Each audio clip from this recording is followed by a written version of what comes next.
Good morning, well, afternoon, whatever we are now.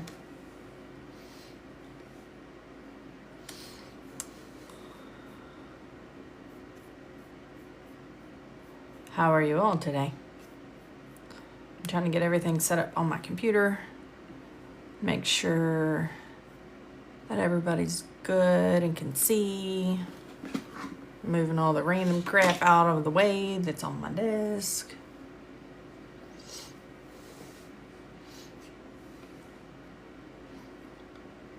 If you all saw the rest of my desk, it would be a little embarrassing. It's a little crazy.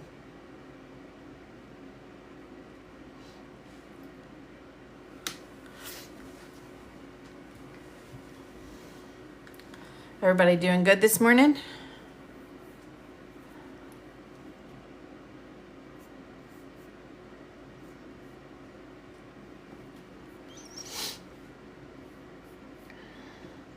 I'm doing good, yeah. I woke up a little stuffy, a little bit of a headache, but I got some coffee in me and some medicine, and I'm doing a lot better.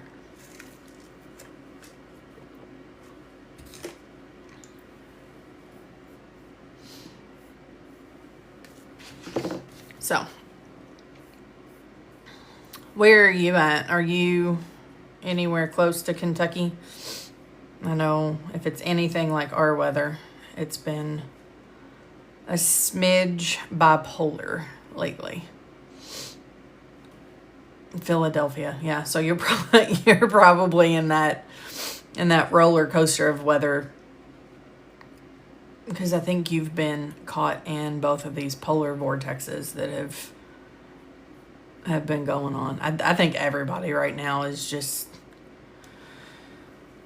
a little crazy weather-wise.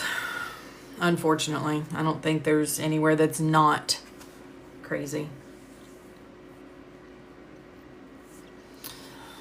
All right, well, let's jump in and do some more ICD-10. I know we did some yesterday, and I answered a bunch of questions, and then my video decided it wanted to just cut off, and I don't know that people hopped back on, but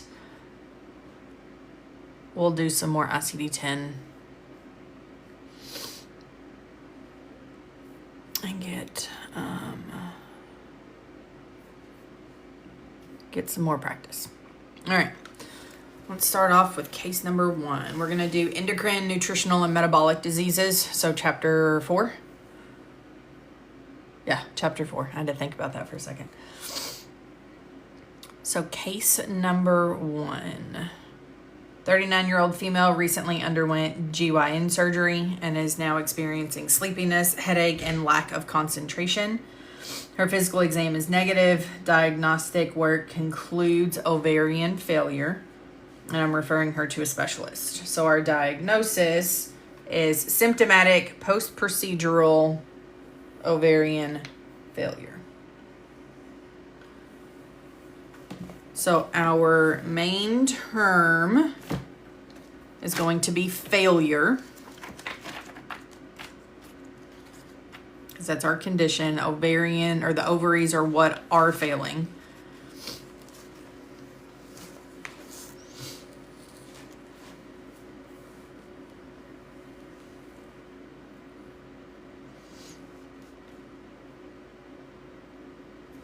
So we'll do failure, ovarian, and then it is post-procedural, and then symptomatic.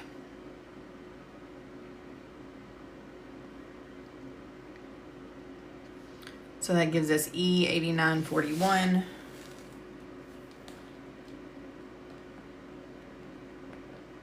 It's a terrible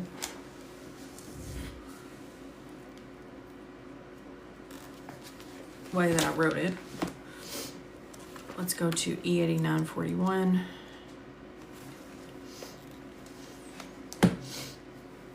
And we've got symptomatic post-procedural ovarian failure. And then this one is nice because it even gives us symptoms. So if they had listed any of those, that would be an indication that we're not going to report those separately. Okay, pretty simple on that one. Nothing crazy.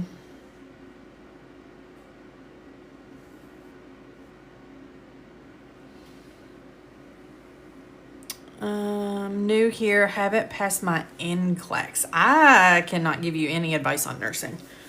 I can advise you to the moon and back on coding, but unfortunately, I do not have any nursing knowledge.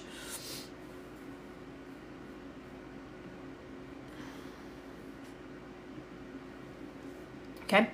Case number 2. Patient presents today with symptoms of excessive thirst and frequent urination, which have been going on for approximately 1 month. The patient states that these symptoms are affecting her sleep, and she is concerned that there might be something wrong.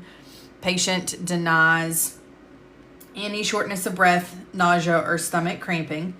The patient does state that her mother had type 2 diabetes, and she is fearful since the symptoms are similar. The patient states that she was borderline diabetic during her pregnancy. And then we've got her weight, heart, no murmurs, regular rate and rhythm, lungs are normal, skin warm and dry, extremities have no edema. And then we did a finger stick, which indicated an elevated blood sugar level of 201, and HbA1c was ordered, which came back at a level of 9. With these results and the symptoms involved, type 2 diabetes is the diagnosis. We will try to control her diabetes with exercise, diet, and glucophage. And then she will be set up for diabetic education as soon as possible.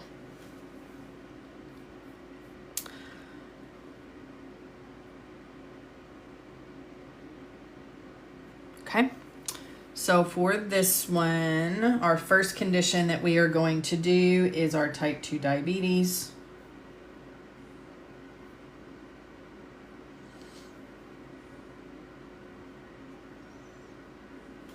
So for this one, we'll do main term diabetes.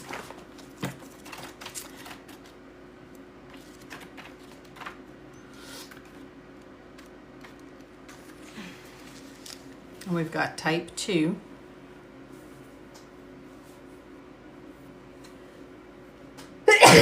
Sorry. So type 2. So Crystal says E1165. Are you trying to code uncontrolled? So at this point, the physician is not stating that it is uncontrolled. Even though we have a level of HbA1c at level 9, our provider is not indicating that it is out of control. So we should not indicate, or we should not read too much into it and code it as uncontrolled. Does that make sense, Crystal?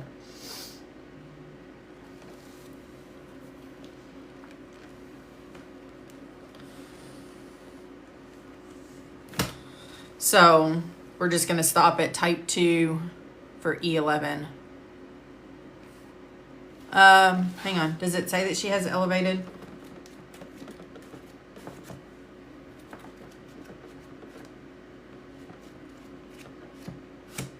Oh, you're right. I totally missed that in there. Yep. She does have an elevated blood sugar. You are 100% correct.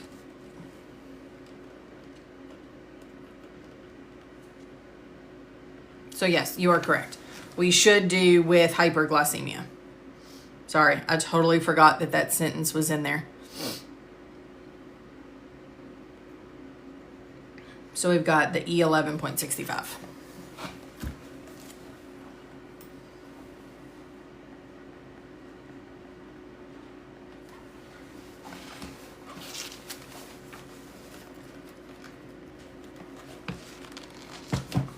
Okay, so we'll go E1165.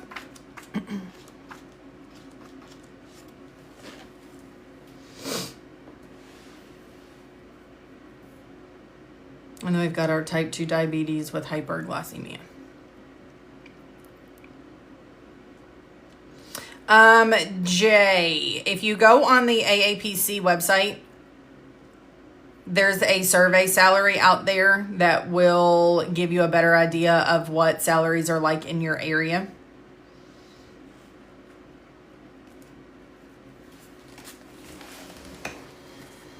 Okay, so the next thing that we're going to code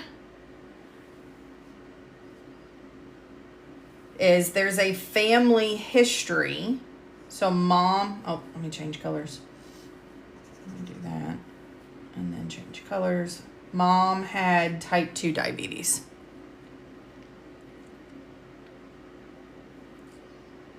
So we're going to do history.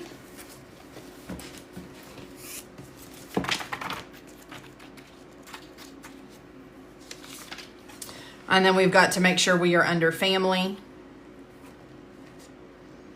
And then diabetes. And that gives us Z83.3. So let me write this down and then we will go confirm.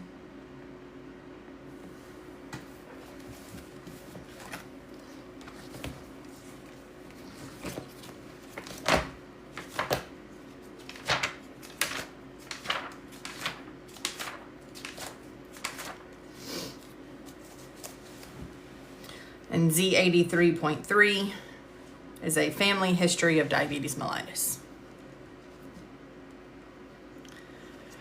Mama 5, yep. It used to be, yep. It sure did. Oh, I didn't change it back to my highlighter. Yep, 250.00. Man, I haven't pulled that code out of my brain in forever. All right, and then the next thing we're going to look up is they are on glucophage or glucophage. So that is going to be a long-term use of an oral anti-diabetic.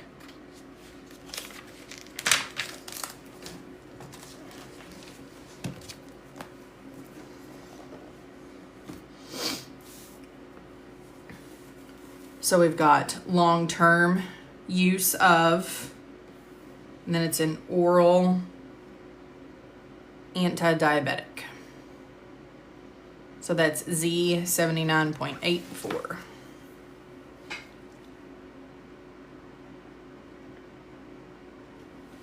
And then we'll go verify that. Let me do something here real quick.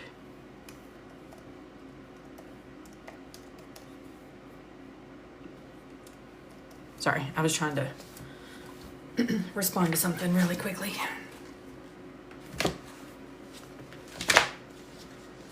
So we're going to go Z.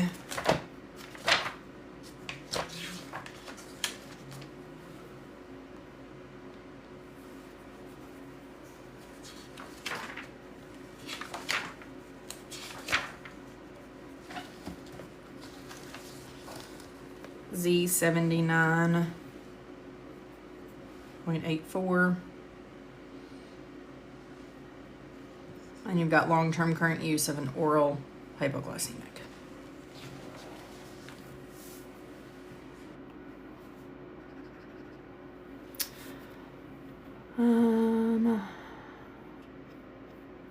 Yeah, Devin, do not don't feel dumb. I promise. There is so much to learn.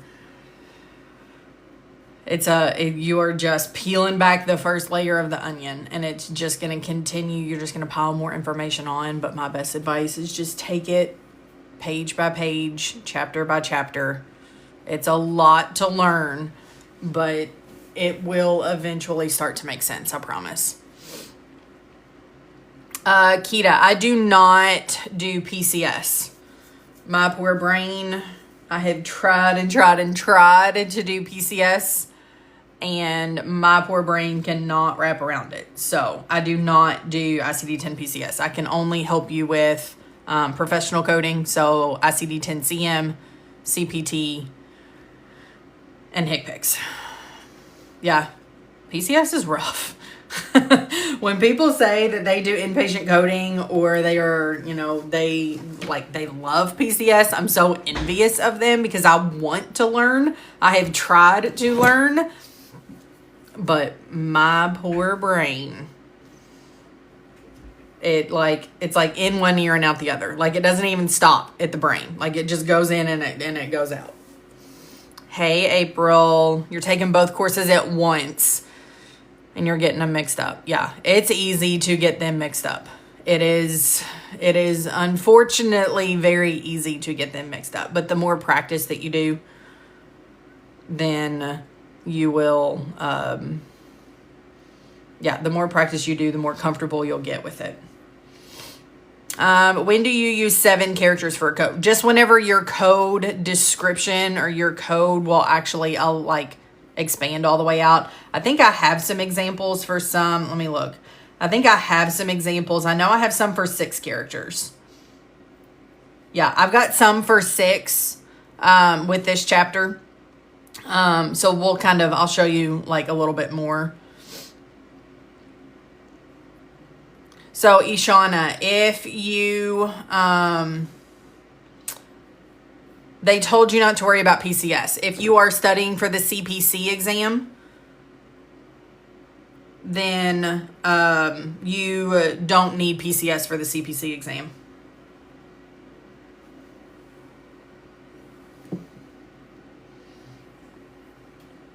Okay. Number 3. Patient is a 68-year-old female presenting with severe muscle cramps most evenings. Sometimes the cramps wake her out of her sleep. And this has been going on for several months and doesn't seem to be getting any better. Pleasant, older female, well-nourished and in no acute distress. Weight is 175 pounds. Blood pressure is 176/72. 98-degree temperature. Pulse 72. Respiration 18. Skin, normal and dry to touch. No rashes. Heart, no murmurs. Lungs are clear. Extremities have no edema, clubbing, or cyanosis. Lab results are there. The assessment and plan. We have hyperkalemia. I gave the patient a form that lists foods that are high in potassium content, and I asked her to limit her intake of these foods as much as possible. If this approach works and the cramping lessens, we can avoid medication. She is willing to try this for 2 weeks, and if she has not improved over that time, we will explore other options. So, our condition is just hyperkalemia. We're not going to code our cramps or anything along those lines. Let me turn this on Do Not Disturb because my husband is texting.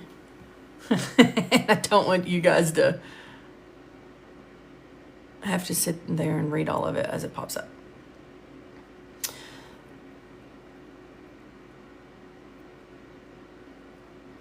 Do I go over the guidelines? I haven't really done a lot of guidelines on lives, but I do have a lot of YouTube channels or YouTube series on guidelines.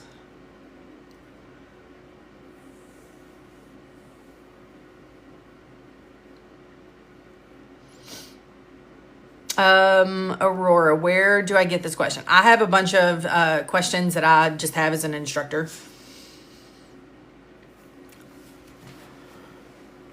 So we're going to do hyperkalemia.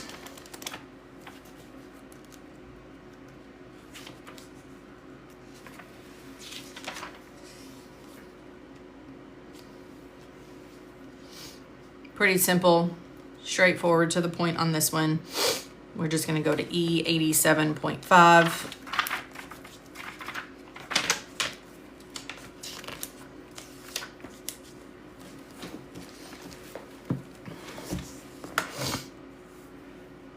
And you've got hyperkalemia.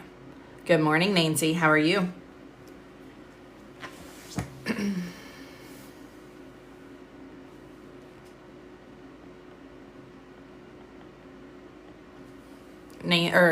Jeannie, 100%. Flipping through those books is so much easier without all of the tabs. A lot of people, and I try to encourage people not to tab because they get in the way, and you're looking for the tab that says E. You're looking for the tab that, whatever. So yeah, if you learn the layout of your books without the tabs, you go through it so much faster. You might be a little bit slower in the beginning, but if you are doing it while you're in the learning phase, then your speed will increase. Good morning, Alexandra. Okay. Any questions on 3?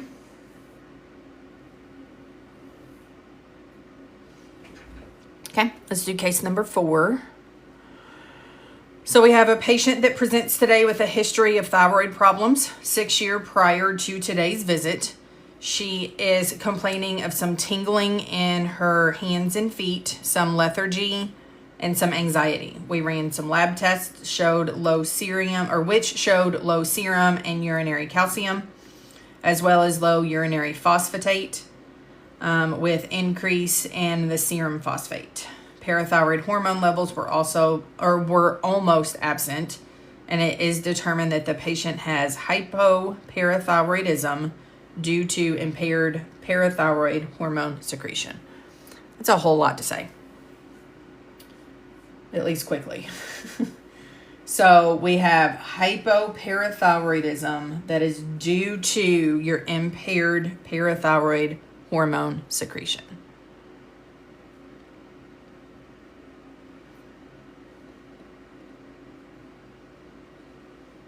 Oh, Estig, I'm glad that it helps you. That's why I'm doing it. Because I know that, unfortunately, there are some programs out there that don't walk you through the A's and B's of it. So, let's scoot this up so we can maybe see the book and the screen at the same time. During the test, should we be reading the entire question? So from a testing perspective, is going to be completely different than learning how to code from scratch. Testing perspective, you're going to do process of elimination.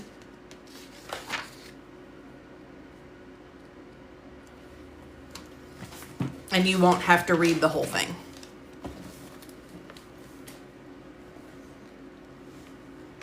So we've got hyperparathyroidism. And then it is going to be secondary, right? No, hypo. Don't do what I just did. Hypo, not hyper. Hypo. It's so easy to do it.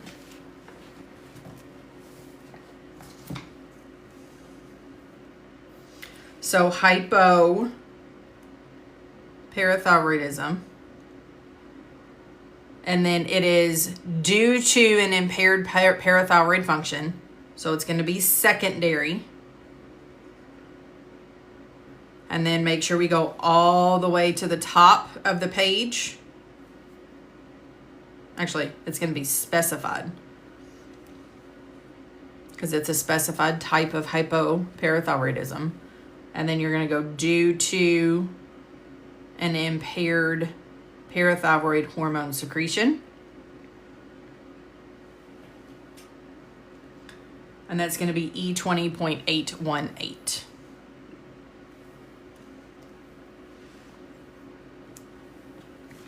So we'll go to E20.818. Let me write the number down before I forget.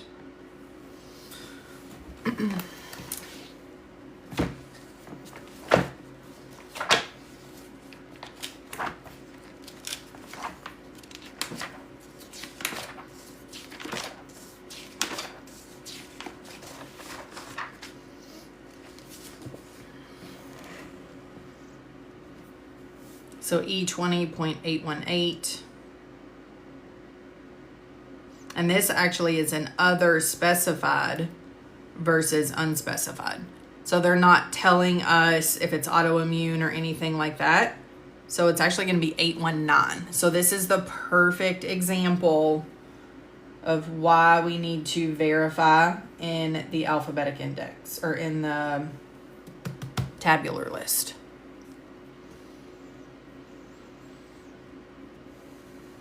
Wildflower, one of your biggest flaws is sequencing. Sequencing is hard. So always refer to your guidelines if you have multiple codes. If you don't have a guideline specific to that condition or whatever the scenario is, then your first listed is going to be the reason for the encounter and then followed by anything else.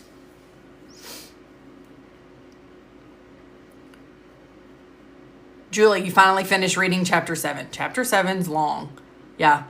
Gonna take the test this weekend. Good luck.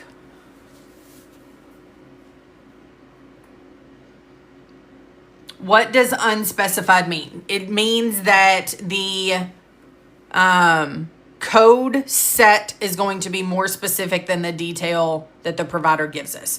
So in this instance, it's not telling us if it's an autoimmune hypoparathyroidism. It's just telling us that the hypoparathyroidism is due to impaired parathyroid secretion, but we don't know why.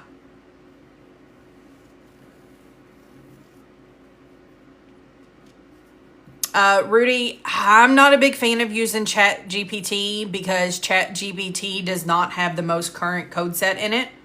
So it's potential, there's the potential for you to not get the most out or updated information.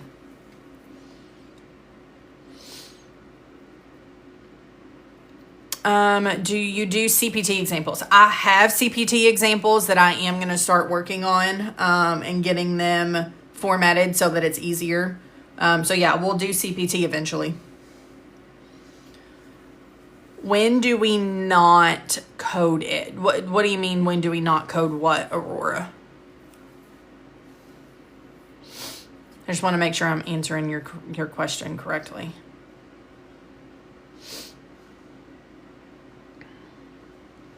Okay, case number 5. 2-month-old male presents with chronic severe diarrhea and fatigue. His growth is stunted. His family is concerned because he has been treated for several different disorders, none of which have been the problem. After extensive lab testing done over the last week, we found very low density lipoprotein levels. And we now have a definitive diagnosis of Anderson's disease, and we'll begin vitamin E therapy. So we've got Anderson's disease.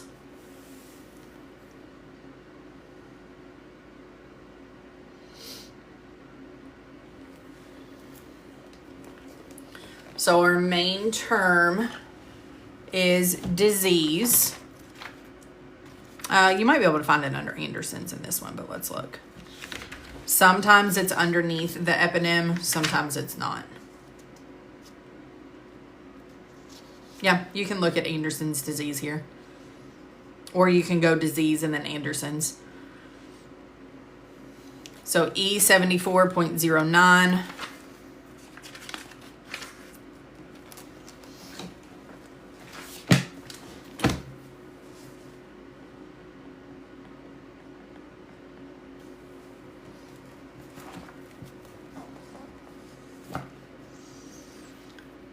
So E74.09 is going to be other glycogen storage disease.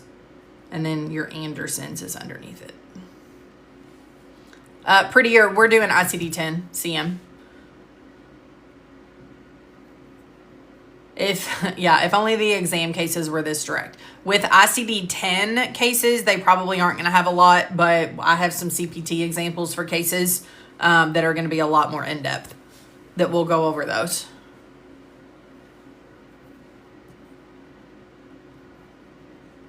Some codes I can't read. That's why we can't code it if they have a red point or something like that. Yeah, so like these little red dots here. This is saying that E74.0 is not a full code. And so you have to have a 5th digit. This one has a 4th digit. This one has a 5th digit. There's going to be some that require 6 characters and 7 characters. That's what those little dots are for. Nat, do we code the symptoms too? No. If you have a definitive diagnosis, we are only going to code the definitive diagnosis. If we don't have a definitive diagnosis, then we can code our signs and symptoms. Oh, good, Devin. I'm glad they're clicking. Good. It gets easier. It really does. I promise. Case number 6. This patient presents today as a follow-up for her type 2 diabetes mellitus with Charcot's joints. There is no change in her medical, family, or social history. On exam, there are no abnormal findings in the cardiac, abdominal, or respiratory systems. Her knees are swollen with instability. Pain is moderate at this time, and she is instructed to continue on her current medications with no changes. She is to follow up with me in 4 months. So our condition is type 2 diabetes with the Charcot's joints. Jeannie, you're down to the last 100 questions in Practicode. What are you going to do when Practicode is over? Take some time off and party? Because trust me, Practicode is hard.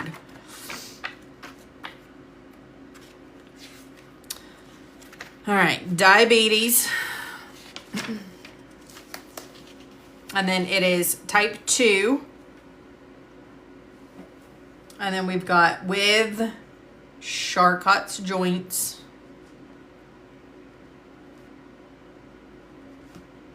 So E11.610.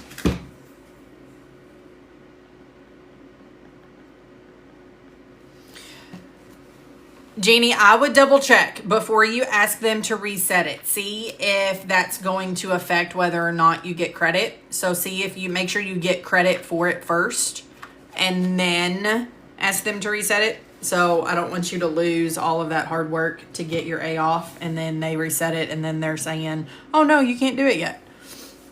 So just double check on that because I would hate for you to not have your A off before it gets reset. 6. 11.610. Oh, I was on the right page. I just flipped it the wrong way. So E11.610 is type 2 diabetes mellitus with diabetic arthropathy. With diabetic neuropathic arthropathy. And then in your inclusion notes, you have type 2 DM with Charcot's joints. Okay.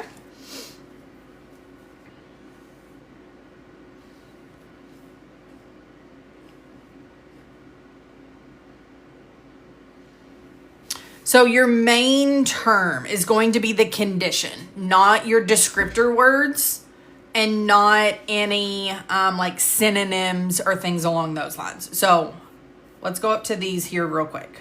Okay. So I've got just like a bunch of things that are here. Okay.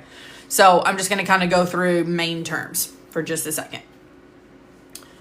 Your main term is going to be the condition. Again, not the anatomic location, not any descriptor words, not anything like that.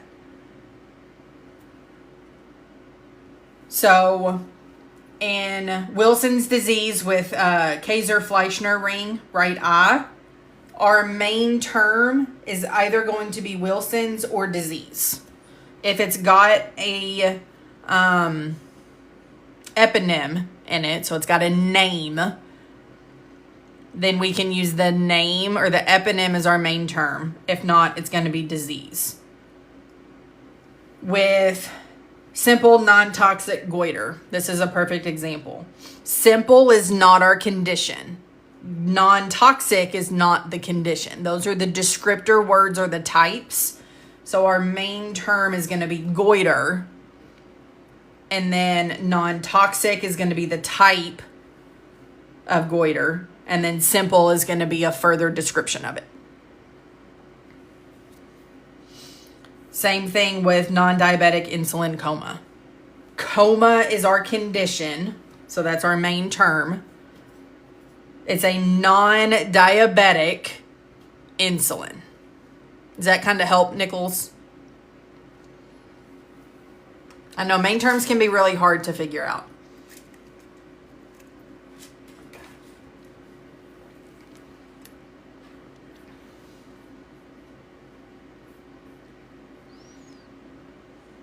Okay. Does that kind of help? Because Bleezy, you said you're struggling with the same thing. Does that help? Think about what the condition itself is, not the descriptor words or anything along those lines. Okay, good. I know that's what a lot of students will struggle with in the beginning with ICD-10. So don't feel bad. You are not the only one. You are not the first, and you will definitely not be the last.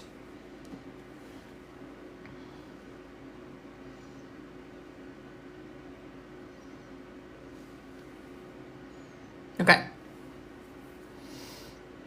Case number 5. Yep. So for the Anderson's disease. Shannon, on the last one, wouldn't there be something stating it was a follow-up? Let me look once we're done. Or no, we're on case 6. Okay. So for the follow-up, like, are you saying for this part of the follow-up, she's the follow-up with me in 4 months? Is that what you're saying we need a follow-up on?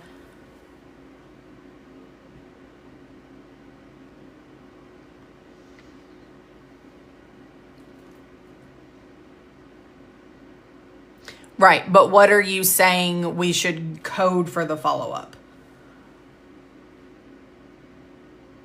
Because we're coding for the condition here, right? So if we have a condition that they're following up for, we're just going to use our condition code. Okay? If they're following up on a condition that is healed, then we would use an encounter for a follow-up ICD-10 code. But because we have a current condition, that current condition is going to be our diagnosis code. Does that make sense? I know it's kind of confusing on when to code for encounter for follow-ups and not. Like I said, if that condition has healed or it no longer exists, then we would use a follow-up encounter. So, I know we had one yesterday. Let me find it. We had one that we went over yesterday in neoplasms. That was a follow-up.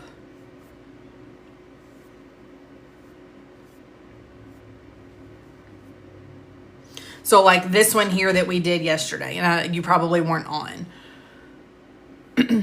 Okay.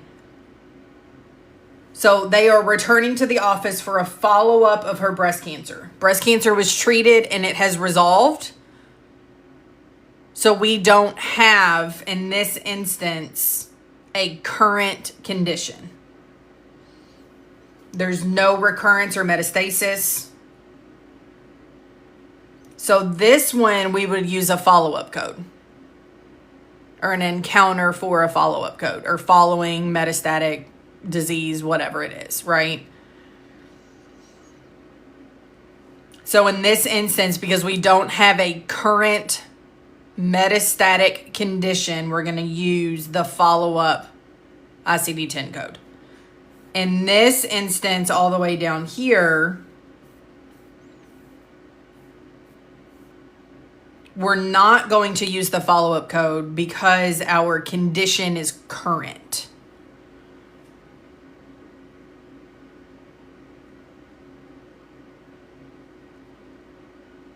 Have I done billing as well? I have a ton of billing knowledge. I have taught billing. I do not have my billing certification. So I don't really do a whole lot of instruction on billing currently. I am going to probably work on that this year.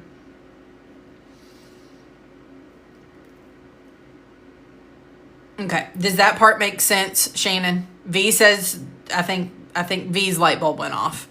I think yours did too, Shannon. But do you have any other questions? I want to make sure that I don't move on if you still have a question on it. Because I know that can be, okay, good. I know that can be a little wishy-washy. Okay, good. All right, number 7. John, a 56-year-old male, presents to the office today to discuss the results of recent lab tests. Chief complaint over the last 2 months, John has felt lethargic and drowsy after eating large meals. He complains of extreme thirst and frequent urination. All of our physical exam, I'm not going to read all of it because there's a lot. His breath does have a fruity odor. Everything else is normal, unremarkable. Lab findings for the last 3 weeks. He's had a fasting plasma glucose level that has been over 140 on 3 of the 3 occasions. So I discussed with John that he has diabetes mellitus. Patient educational information was given and he was referred to the diabetic clinic to attend educational classes. He was given information about the need to maintain a well-balanced, nutritious diet, and his diabetes will be managed by diet therapy. He is to schedule an appointment and then return to my office in 4 weeks. So our assessment is type 2 diabetes. So all of this up here is just support for our type 2 diabetes. So he has it here. He's had blood glucose level that's been elevated 3 on 3 occasions. That lethargy and drowsiness is going to be a sign or symptom of the diabetes, so we wouldn't code that separately.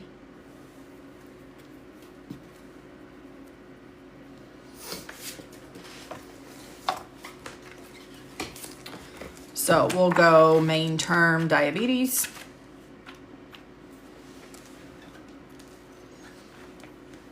And then we've got type 2. There's no known complications, right? They didn't indicate that there's any complications, so we're just going to stop at type 2, and it's going to be E11.9.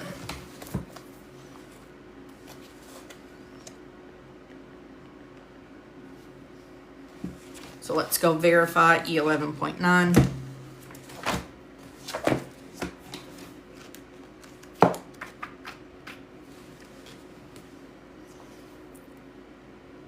And then our E11.9 is just type 2 diabetes without any complications.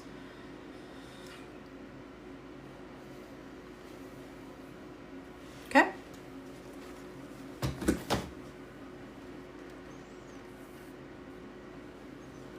Number 8. Maddie, CPT will come into play when we start doing our procedures. We're just practicing ICD-10 now. So CPT is going to be for the services, procedures, and things like that are performed. So these mostly will be coded with evaluation and management codes because they're not performing like a procedure or anything like that. So the office visit is going to be coded with what's known as an evaluation and management or an E&M code. You thought we had to code the counseling. If there's counseling for a condition that's not present, then you would have to code the counseling. But again, because they have type 2, your counseling is likely going to be billed with your CPT code. But like I said, in this instance, with an evaluation and management code, then your counseling is going to be included in your E&M.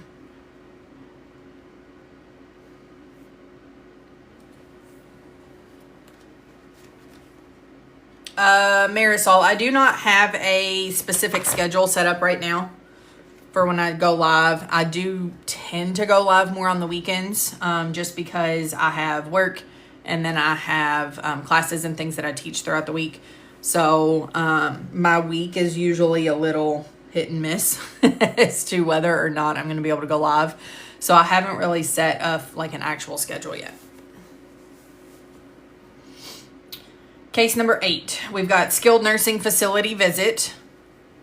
This 86-year-old female patient has resided in the facility for 18 months. There is a chronic ulceration of the skin of the left heel and the midfoot, and there is not breakdown into the fatty layer, muscle, or bone. So our assessment is type 2 diabetes with skin ulceration on the heel and the midfoot.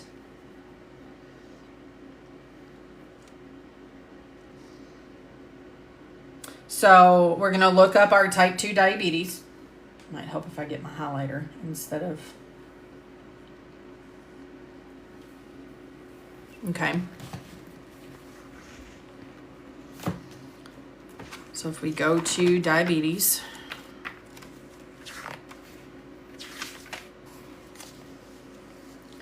It is type 2.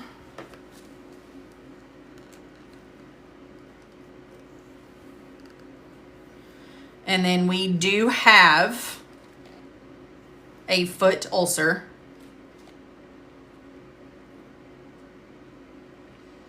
So that's E11.621.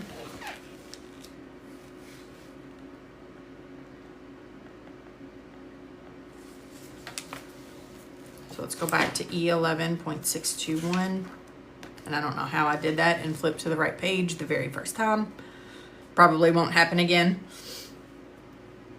So E11.621 is type 2 diabetes with foot ulcer. And then it's telling us we need to have an additional code to identify the site of the ulcer. So this is giving us our our category and subcategory. So L97.4 and L97.5. So we can either go directly there, but I'm going to show you guys. Okay, I don't know my alphabet today. L is after K. L97.4 and L97.5. So you see you've got a lot of codes here. Okay. So if we have the ulceration, sometimes it's easier. I know for me, it's easier to go to the alphabetic index. I can go through that a lot faster than trying to figure out where I need to be. But we do have skin ulceration on the heel and the midfoot, and it is on the left, so we can pull our laterality from this up here. So L97.40 is unspecified. L97.41 is right. L91.42 is left. So left heel and midfoot.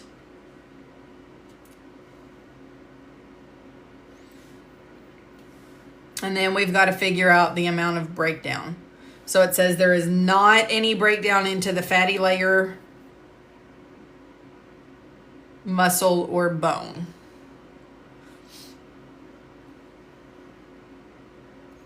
So if there's not any breakdown into the fatty layer, muscle, or bone, we're going to use L97.421. So claim code MD, you were close. But they did specifically tell us where the breakdown was. So we can't go unspecified. We have to make sure that we're coding the correct specificity. So L97.421.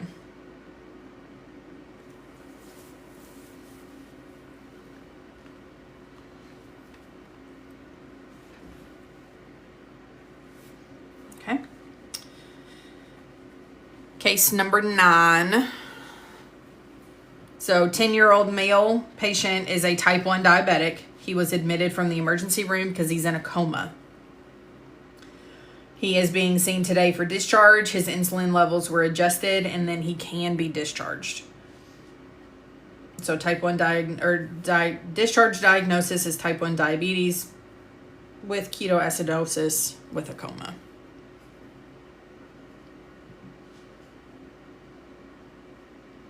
So our condition is the type 1 diabetes with the ketoacidosis and the coma.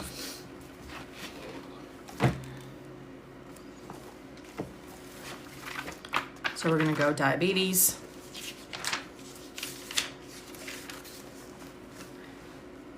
He is type 1. So type 1 is up here as well. And then we're going to go ketoacidosis with your coma. So E11.10.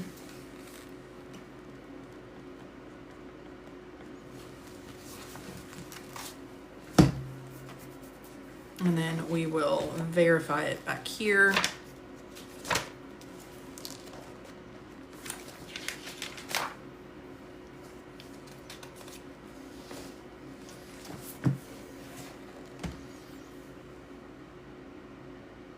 Did I? Hang on. I did without, or I did with. Hang on. My eyes played a trick on me.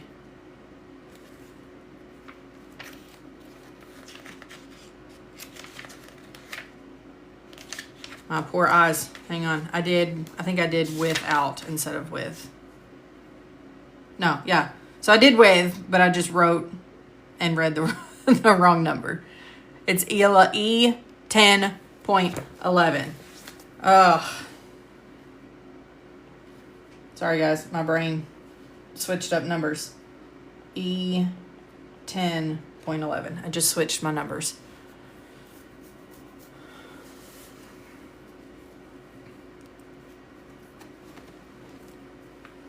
So then E10.11.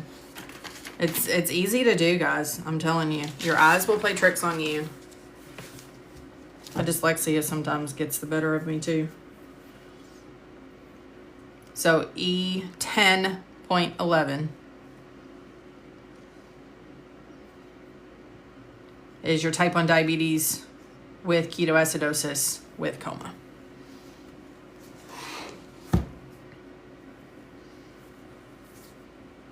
Okay.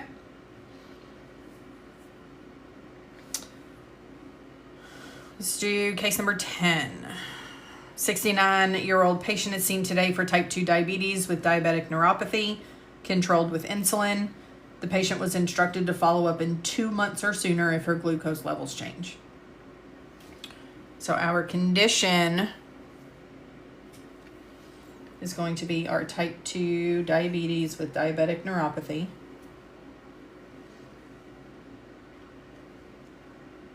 And then we also need to code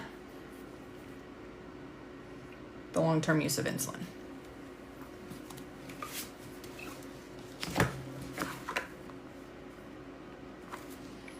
So we need to go diabetes.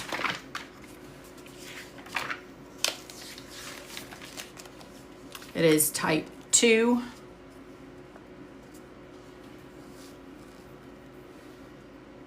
And then there is neuropathy.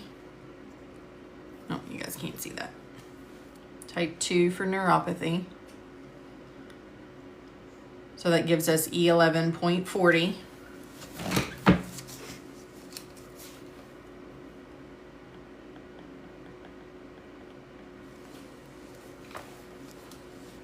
And then if we go to E11.40, if you don't know whether or not you're supposed to code your long-term current use of insulin, I'm going to show you guys something.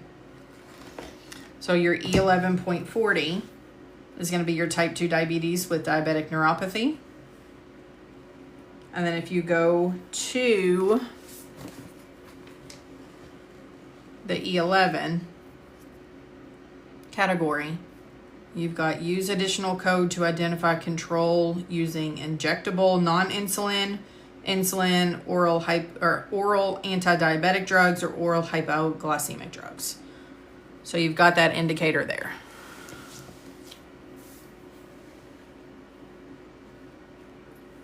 So that insulin is Z79.4.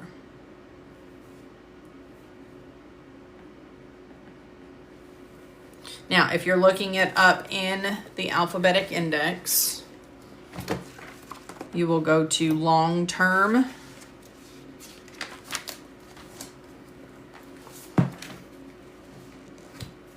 So long-term current drug therapy use. And then you'll go down to insulin, and that gives you Z79.4.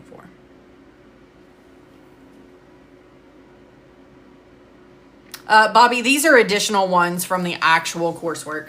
Yeah, so the ones that we go over in the course are going to be more like test prep, as well as like coding from scratch. But they're going to be ones that are actually written from AAPC.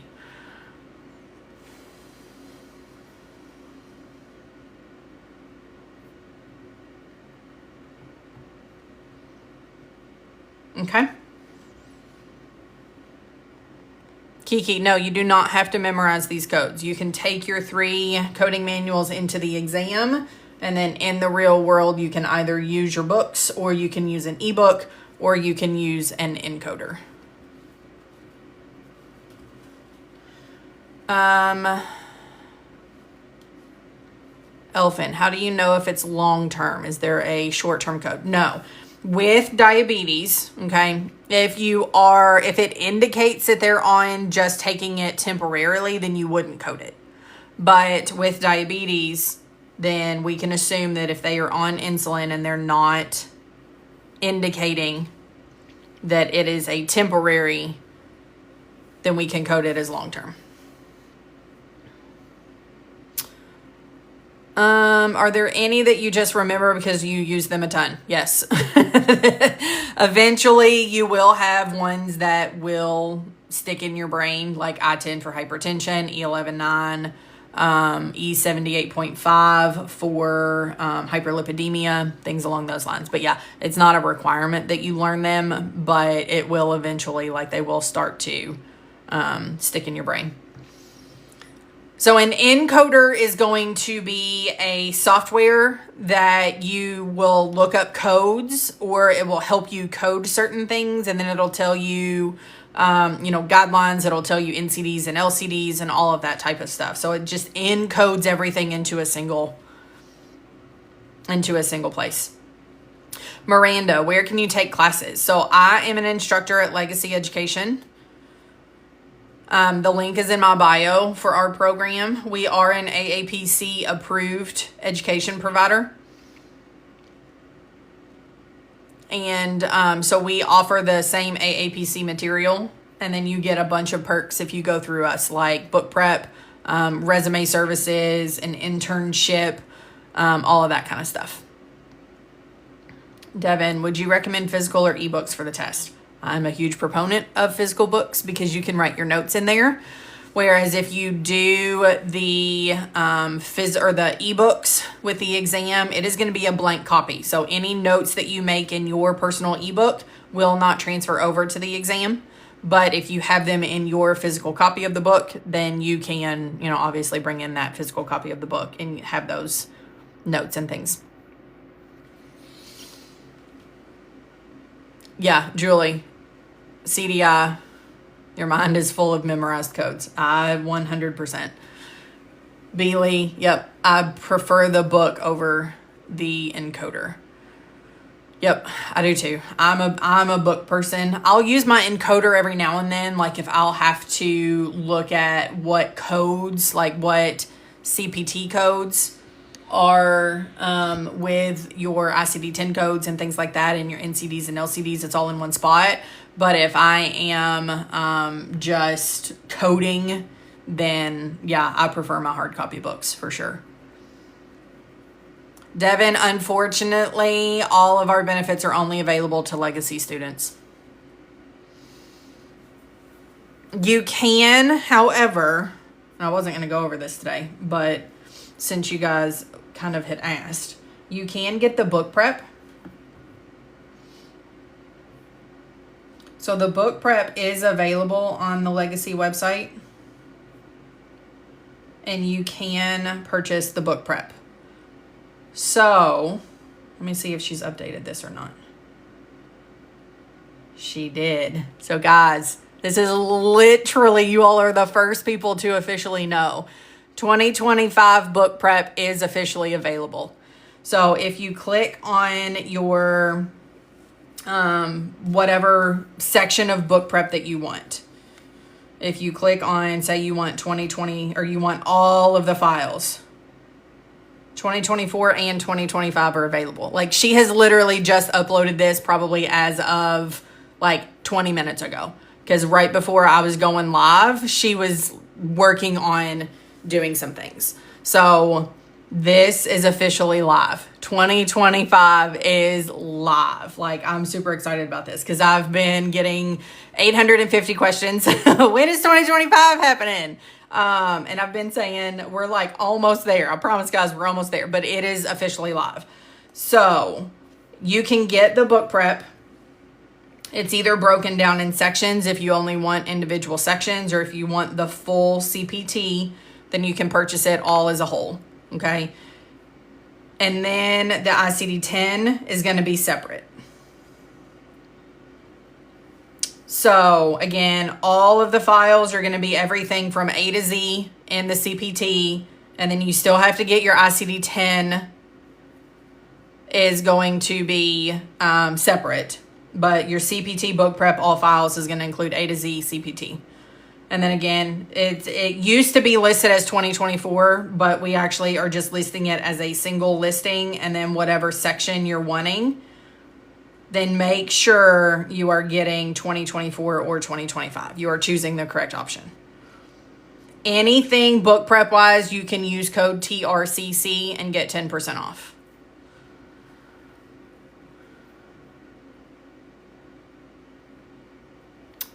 When your employed encoder is used, I mean, yes, you can use an encoder. Some people do not work through an encoder as fast. So it really is just going to depend on personal preference. But on the Legacy website as well, so in addition to book prep, because I know that was kind of a question that was asked, you do have AAPC official practice exams. So you can get the CPC practice exams. We actually have, with Legacy Education, we offer the same A through F. I don't know where D came from. A through F, or you can purchase in 2 bundles, ABC or DEF. And then since we are a licensed educated provider, then we have 6 additional that we offer. So 1 through 6 if you want. So we have a total of 12 practice exams available. Again, you can use code TRCC and get 10% off of those. If you want additional practice, if you feel like you struggle with cardio, which I feel like majority of us struggle with cardio, right? There are additional practice exams that are out there specifically for cardio. So there's 56 questions for $10. They're all in multiple choice. So it will help you prepare for the cardiovascular section of the CPC exam. And then, so you've got book prep. It's up here. We do also offer the study guides out here as well.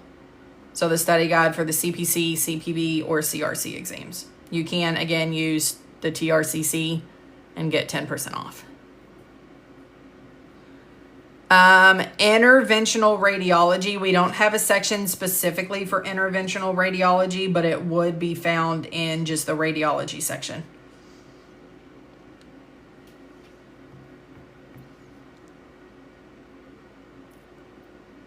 Okay. Let's see. What do I want to do now? Since we've done all of our cases. Let's see. Do y'all want to do some guideline? You want to test on some guidelines? So I've got some guideline true and false here, if you want to test on those.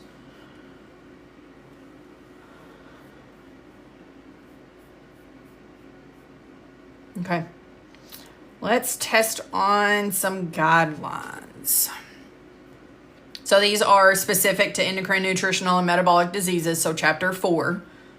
So if you want to flip to your guidelines for chapter 4, whether it be at the beginning of the book or at the beginning of chapter 4 in the AAPC. Kathy, do you recommend taking MTAP first if you don't have medical experience? If you don't have medical terminology and anatomy knowledge, then yes, I would highly suggest. Hang on, I'm getting a little thing on my phone, and I think that's what happened yesterday. There we go. Okay, we're good. If you don't have medical terminology and anatomy and possibly pathology knowledge, then your MTAP is highly recommended. It's not a requirement. But if you feel like you need that, course to go through everything, then yes, I do highly recommend it. Sorry, I don't know how I got all... Oh, come on. There we go. All right.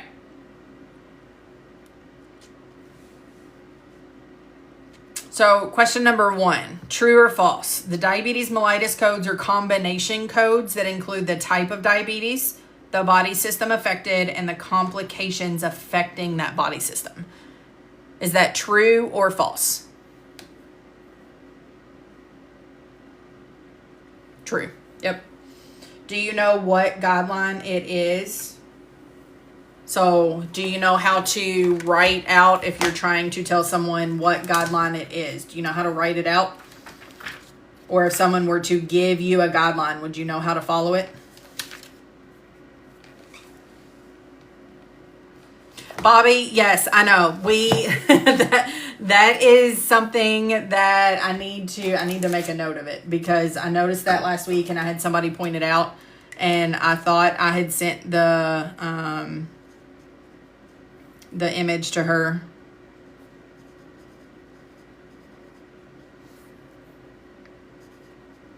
So I'm making a note here to make sure that I do it again.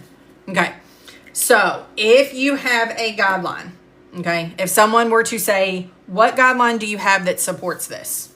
The easiest way to do it is go to your table of contents for your guidelines at the very, very, very beginning. Okay. So I'm gonna zoom in here for just a second. Maybe. If I can get, there we go. So, in your table of contents, you have section 1. You see that? So it's a letter I. You have letter A for conventions of the guidelines, or conventions for the ICD-10. Letter B, I need to move back over. Letter B for your general coding guidelines. And then letter C for chapter specific guidelines, right? So the way that we would write that part out would be the letter I and then a period. The letter C, because we're in our chapter specific.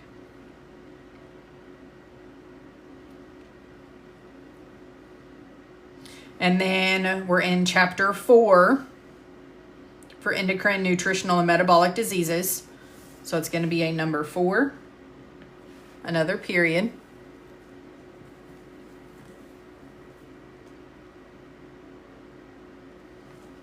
Can you all hear me now? Did the audio completely go out? Or is it just Elizabeth?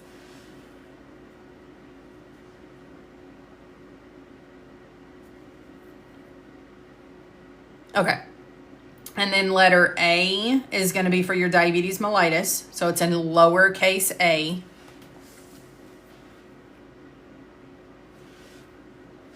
And then we're going to go to that guideline.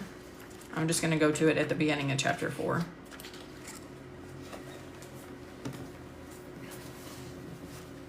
And then our question is saying the diabetes mellitus combination codes, or are combination codes that include the type of diabetes mellitus, the body system affected, and the complications of that body system.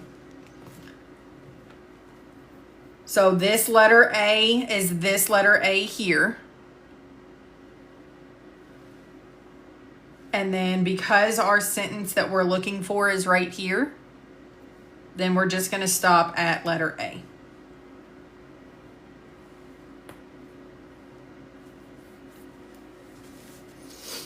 So you may have a question on your exam that may not have any of this information, but it may say, if you have this guideline, what does it state? And you have to be able to go through your table of contents and find this guideline and then pick the correct choice for what that guideline states.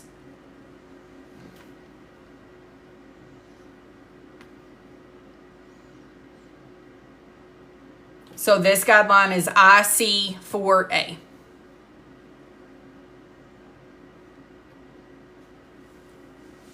Okay, let's do number 2. The age of the patient is not the sole determining factor, though most type 1 diabetics develop the condition before reaching puberty. Is that true or false? Noella, yes, the CPC exam currently is all multiple choice.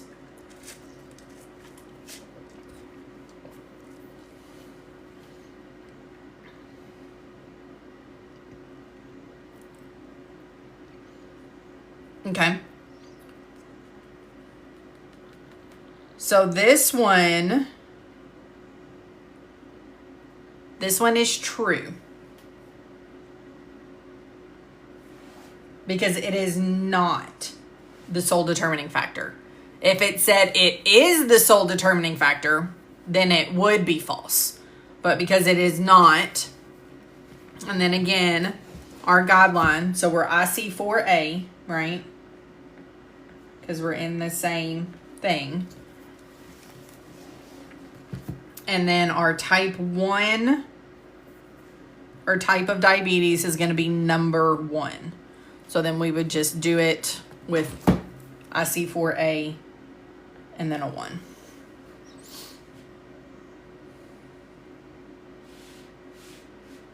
Okay. Questions on that one? I'm going to zoom back out. Oh, wrong way. I'm going to zoom back out just a little bit.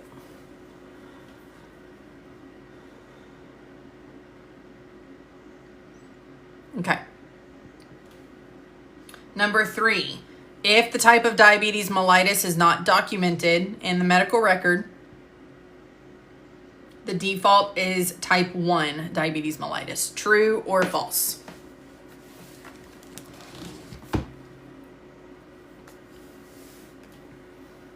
Yep, false.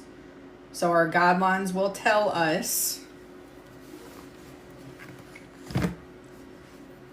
if the type of diabetes mellitus is not documented in the medical record, the default is E11 type 2.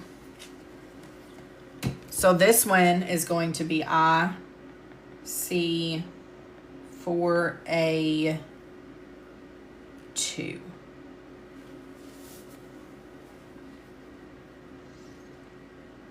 Okay. Number 4, before you guys answer number 4, okay? If it is either way, true or false, write out your path like this in your answer. So number 4, if the documentation in a medical record does not indicate the type of diabetes, but does indicate that the patient uses insulin, code E11 for type 2 diabetes mellitus should be assigned. True or false, and then give me your guideline path. So let's test out your guideline path.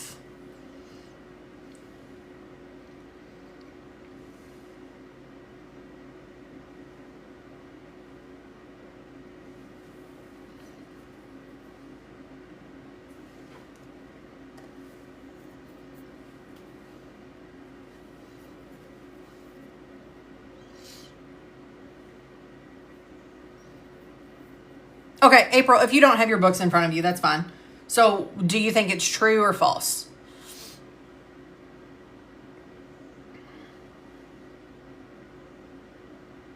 Yep. So it's IC4A3.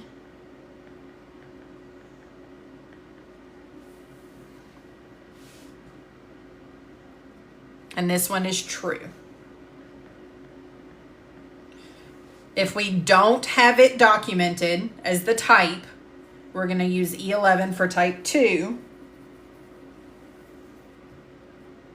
because we cannot assume that just because they use insulin that it's type 1.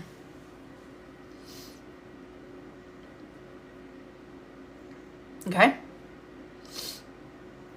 Last one. Let's do the same thing. Tell me true or false and then your guideline path. So for patients with secondary diabetes mellitus who routinely use insulin or oral hypoglycemic drugs, you will use an additional code from category Z79 that should be assigned to identify the long-term current use of insulin or oral hypoglycemic drug. If the patient is treated with both if they are treated with both oral medications and insulin, only the code for the long-term current use of the insulin should be assigned.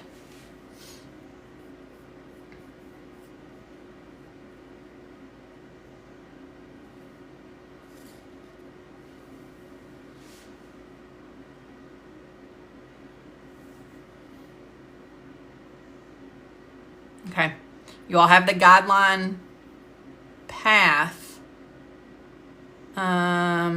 Sid, you're missing the last number is wrong.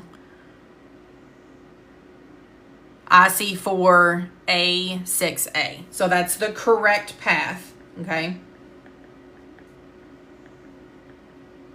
IC4A6A. Now, be careful, because the first half of the sentence is true. The second half is not. This sentence here is incorrect. So be careful and make sure you're reading the whole thing. So I'll show you why it's incorrect.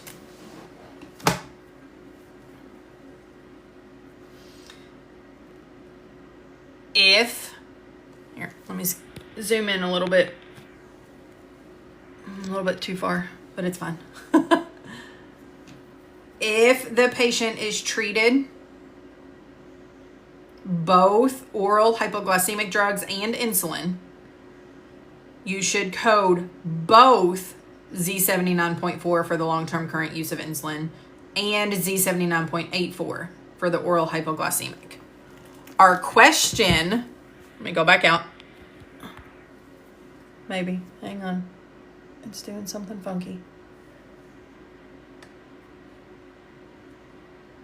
Our question is saying that the first half was right.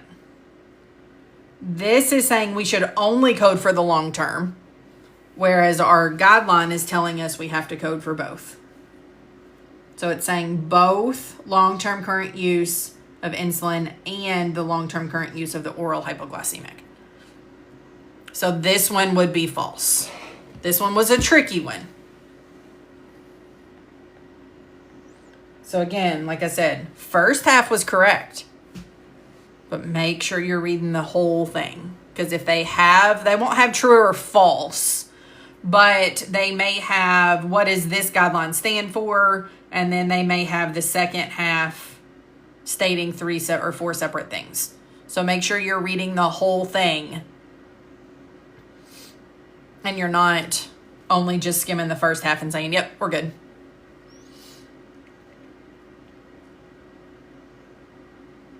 Okay? That one makes sense? Did I trick you guys? Do you want to do some more guideline questions? I feel like that's where people struggle the most, is guidelines.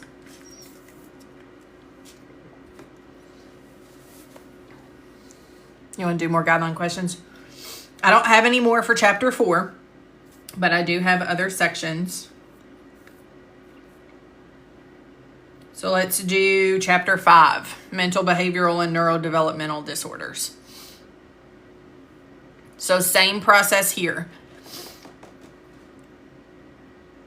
True or false, and then give me the guideline path. When the provider documentation refers to use and abuse of the same substance, you should assign only one code. If both use and abuse are documented, you should only assign the code for use. True or false, and then our guideline path.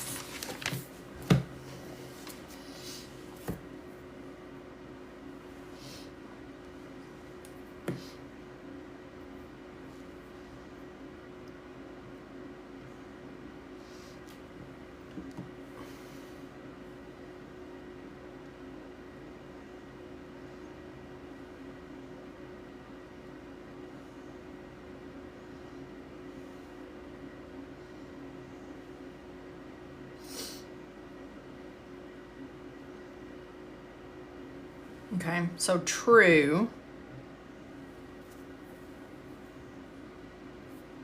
What's our guideline path that is supporting that?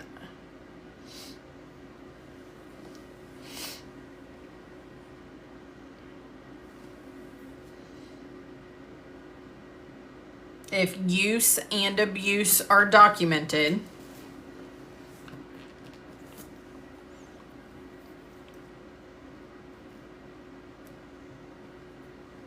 we only assign the code for abuse.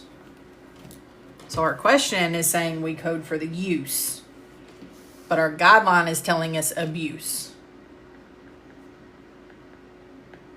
So it's IC5B2. So this one is false.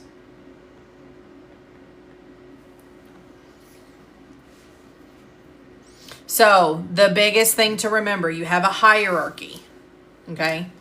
So remember this hierarchy. I'm just going to write it down here at the bottom. You have use, you have abuse, and then you have dependence.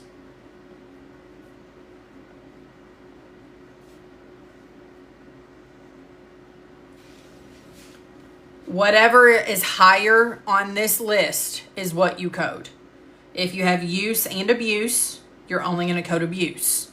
If you have abuse and dependence, you're only going to code dependence because it's whatever is highest on the list.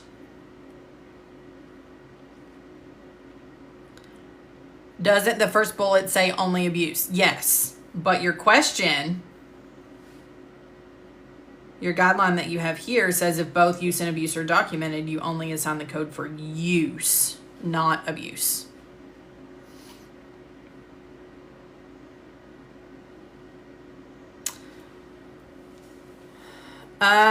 D spot. Yeah, CCA is not as widely recognized. I would either highly recommend the CCS if you want to do inpatient coding.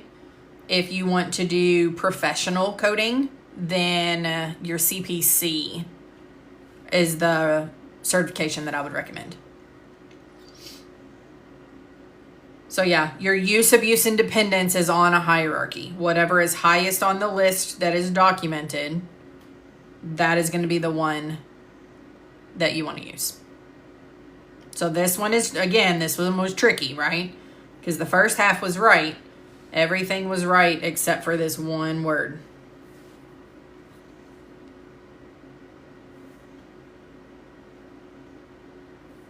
Okay. Next one, number 2. When the provider documentation refers to abuse and dependence of the same substance, you will assign one code for the dependence. So, yep, number 2 is true. Same guideline path because it's in that same one. So IC5B2 on that one. Yep. Number 3, provider documentation refers to use, abuse, and dependence of the same substance. Assign only one code for the abuse.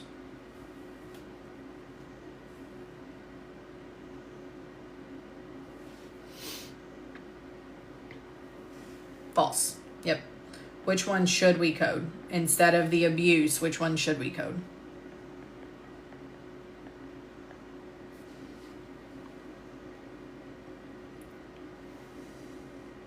Dependence. Perfect. Yep. Yep. Number 4. Assign code F45.41 for pain that is exclusively related to psychological disorders. As indicated by the excludes one note under category G89, a code from category G89 should be assigned with code F45.41.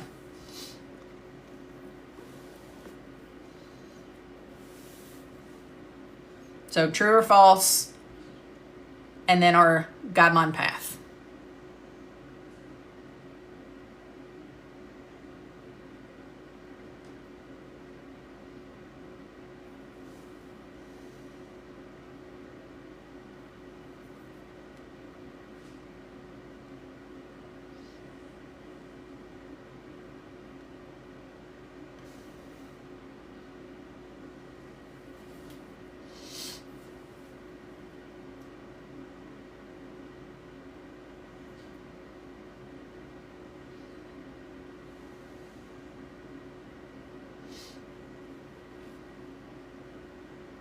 This one's kind of buried in some guidelines.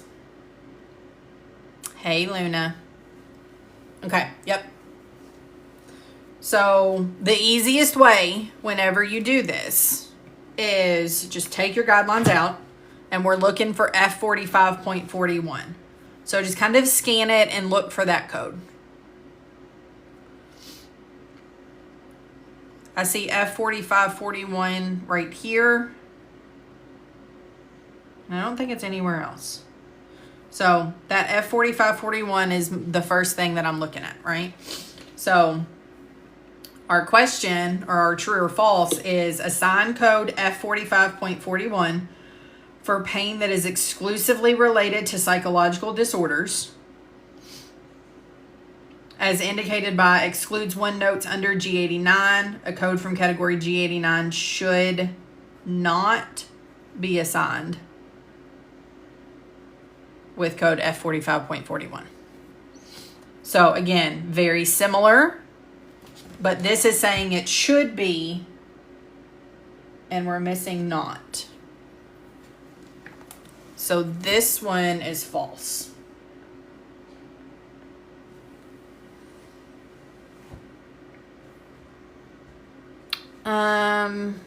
Luna, these are guidelines for medical coding. Yeah.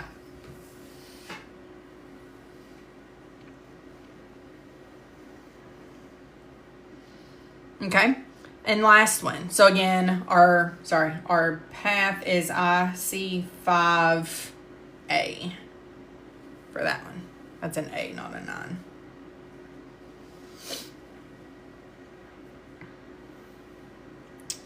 So F45.42, pain disorders with related psychological factors should be used with a code from category G89, pain not elsewhere classified, if there is documentation of a psychological component for a patient with acute or chronic pain. True or false? Yep, this one's true. And it's that same IC5A.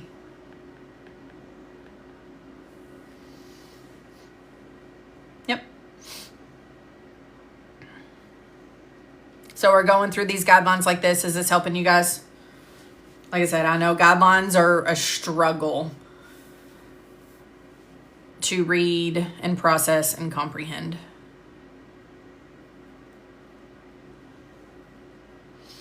Okay.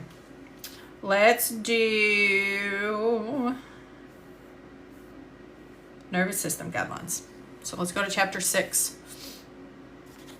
Some chapters are pretty heavy in guidelines.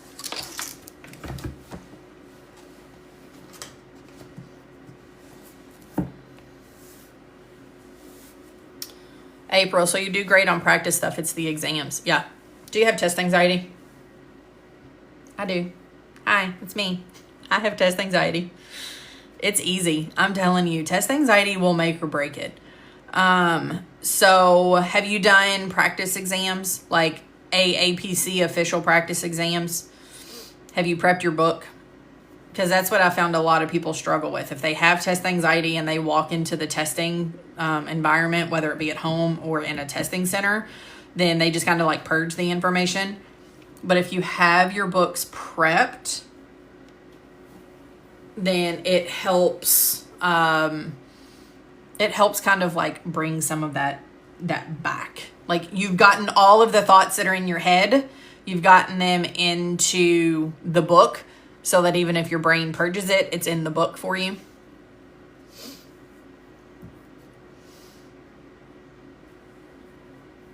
Okay. Number 1, chapter 6.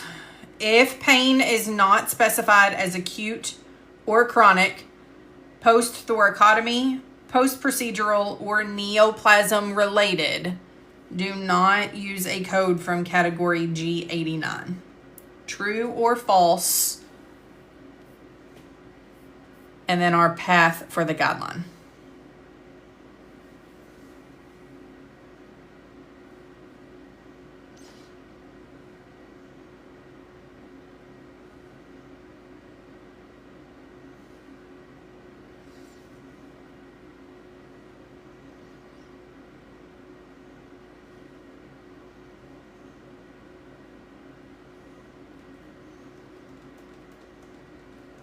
Yep. It's true. And then it is IC, not 6. IC6 B1. So Bleezy, I definitely want to book prep, but I don't want to overmark my book. I want to, go with the link in my bio for the CPT book prep, and underneath that section, look at some of the sections that are that are listed, and it's got some examples, and I'll even show you guys here in just a second once we're done with these. I'll show you guys some examples from my CPT book. So Tracy, I personally do, because I prep it year to year for students and then for purchase as well. So, I mean, I personally transfer things. I mean, I have some students that say that they do transfer it from year to year. But, I mean, it's up to you if you want to transfer it. If you're studying year to year, then it's highly recommended. But if you, like, once you get in the real world, you may not use your physical book, and you may use more of a encoder in the real world. Luna, I don't have these questions posted anywhere. These are just questions that I have, and I haven't decided if I'm going to post them anywhere, or if I'm just going to use them on lives. For AHEMA exams, yes, they are a lot more strict than AAPC exams. So yeah, be careful on that. Mary Ellis, you can add tabs to the book. I encourage students not to add tabs into the book, just because you're not, I don't want to say you're not, but a lot of students that put tabs in books will rely heavily on the tabs versus learning the layout of the book itself. So just kind of keep that in mind. I don't know if Jeannie's still on here or not. Jeannie, if you are, can you give them some encouragement coming from someone that has recently tested, and you have done it with tabs and then without tabs, and it really does get easier without tabs. I don't know if she's still in here or not. Question number 2. A code from category G89 should be assigned if the underlying definitive diagnosis is known, unless the reason for the encounter is pain control or management, and not management of the underlying condition. April, 100%. I do not tab my books. They get in the way and they slow me down. Yep. So number 2, true or false, and then our guideline path.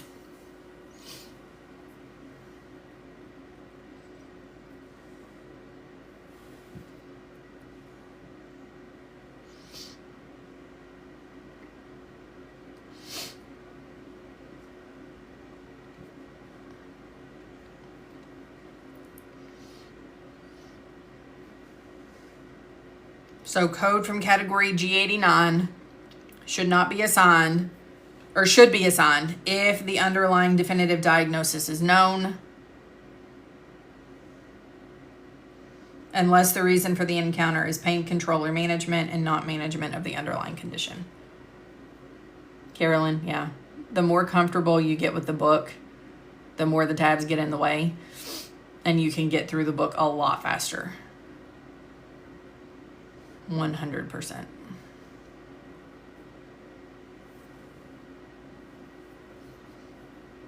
So number 2, true or false?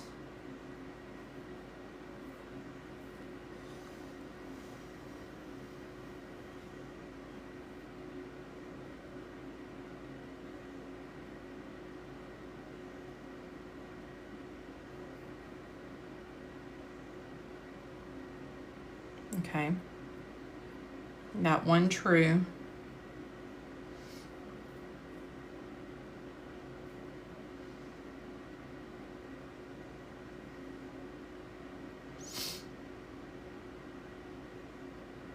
April, I'll look as soon as I get done.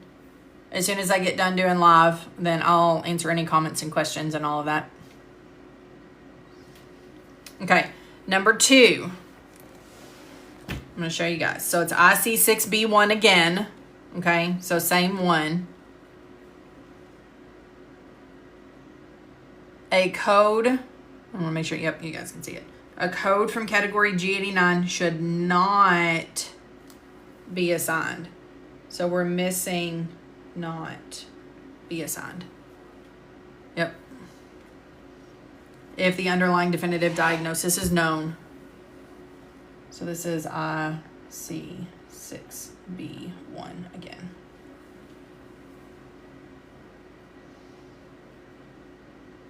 Have a good day, Bleezy. Thanks for joining us for a little bit. I appreciate it. That's a really funky looking one, but I promise that is a 1. At least it's supposed to be.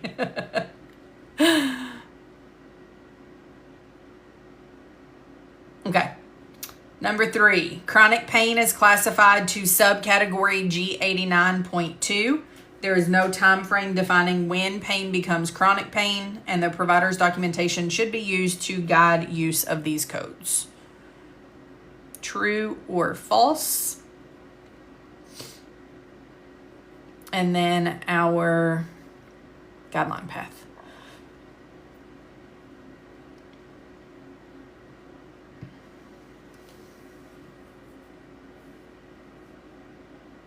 Yep, true. Oh, I didn't write this one down. We talked about it, but I didn't write it down. 3 is true.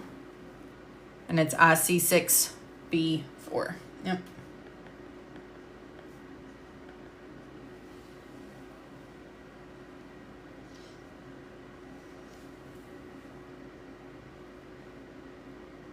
No, hang on. IC6. Yeah, B4. My poor eyes. Okay. Number 4. Central pain syndrome, G89.0, and chronic pain syndrome, G89.4, are the same as the term chronic pain. True or false? And then our guideline path.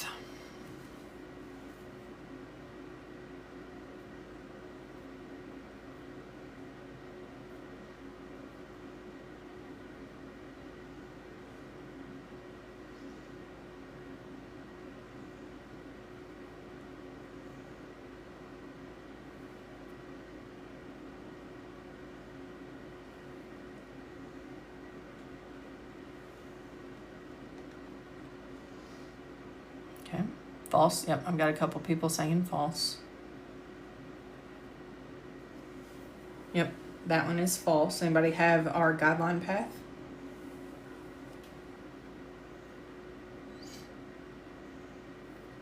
Yep, it should say different.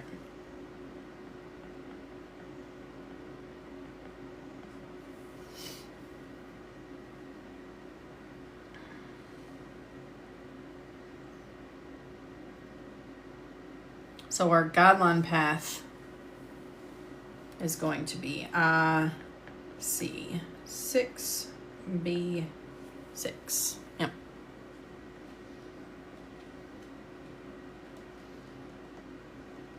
Okay. All right, let me show you guys some CPT book prep real quick. I'm not going to do a whole lot, but I'll show you some sample pages since we're on here, and we were talking about it a minute ago. Okay, so oh, let me zoom back out. Nope, wrong way. I always do it the wrong way. There we go. All right. Sherilyn, yes, I'm on YouTube as well. So it's Medical Coding with Legacy Education. If you go to the link up in my bio, then it's got the link there. Let me go in just a little. Oh, come on. There we go. Had to find a happy medium. Okay, so CPT. So here's a couple examples where I've got some guidelines that are annotated. I group all of my parent codes with the indented codes together. All of my definitions are marked in pink. This looks busy, but if you break it down, it's really not so much. Okay, so this is telling you that it is a surgical. SX is surgical. BX is with a biopsy. Here you've got, this is surgical, and it's a hot biopsy or snare. So it's just kind of pulling some of those key terms out there to help you like visually see it. And then any of the do not reports are underlined in red to kind of pull them out. Let me find a good page in cardio.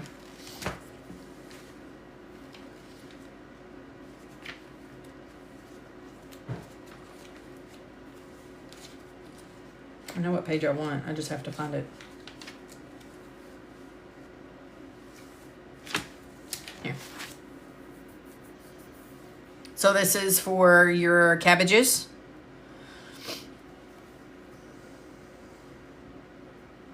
So I've got a note here that if it's an arterial and venous grafting, then you have to have 2 codes. The orange codes that are here are your RVUs, or your relative value units. Hey, Drea. So again, just some notes about don't add mod 50.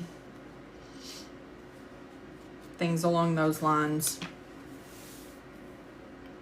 There's some anatomy stuff that's written in. Sen. I don't have videos on how to prep the book, but let me show you guys real quick. If you want to prep your book like I do, if you go to the link in my bio, medicalbillco.com, you can come out here and purchase either all of the CPT book prep or each individual file. And then like if you click on the page or you click on the certain section, there are examples for how the pages will look. So each section has an example page or a sample page. But like I said, I don't have any YouTube videos on how to prep, but I do have book prep documents that are out there. Hey, Glenda.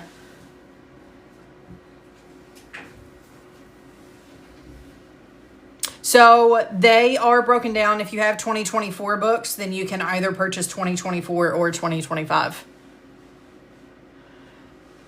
No, Jean. So the RVUs are not from an exam standpoint, but from a learning standpoint, RVUs are important to help you learn how to sequence codes and the complexity of codes to do that. So that's why I've done it from 2025, because our students at Legacy, that's one thing that they tend to struggle with is sequencing on CPTs, since we teach coding from scratch.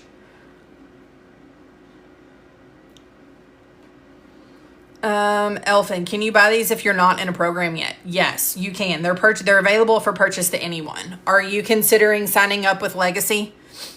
And I'm asking you that because, not to put you on the spot, but if you are considering signing up with Legacy, then they are included in the tuition for Legacy. So I don't want you to purchase them and then you sign up for Legacy and then have them included.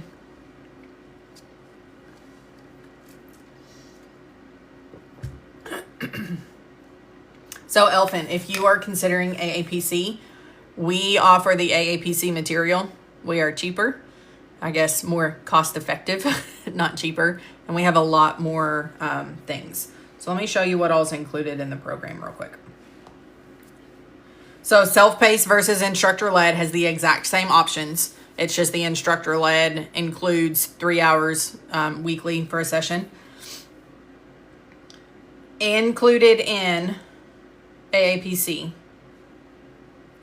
you get the course itself, you get the workbook and the textbook, you get your CPT, ICD-10, and HCPCS bundle, you get as much coaching as you need with a coach, you get 1 year membership, 2 exam vouchers, practice exam, Practicode to remove the A off of the program, or off of the certification, and then you also get an internship. So let me show you the cost comparison, because I actually did this the other day. I made a video and then I had to take it down because I had the wrong information on the video, so I need to re-record it. So this is the cost breakdown.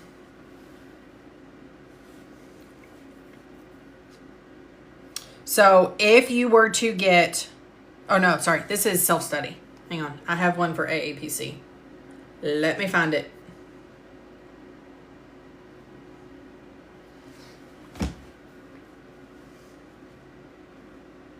I need to update this number because this is actually 2,700 versus 2,500.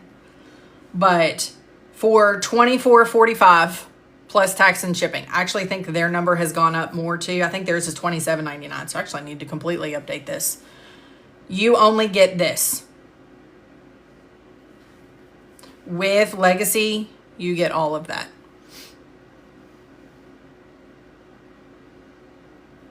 So we offer the exact same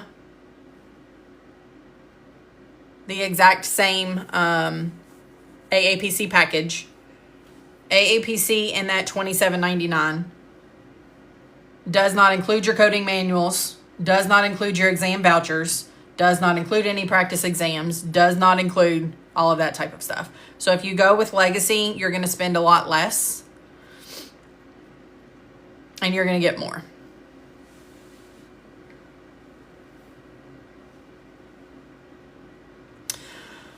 Glenda, I'm already...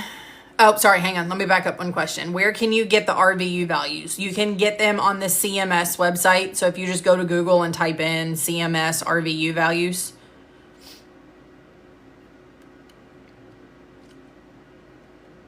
So Glenda says, I'm already in the AAPC program, self-taught, self-paced. Make sure you're using the right terminology. And I'm a bit lost. Can I also buy this program? I mean, if you want to buy the Legacy program, then you would just take it through us instead of AAPC, but I don't want you to have to spend extra money.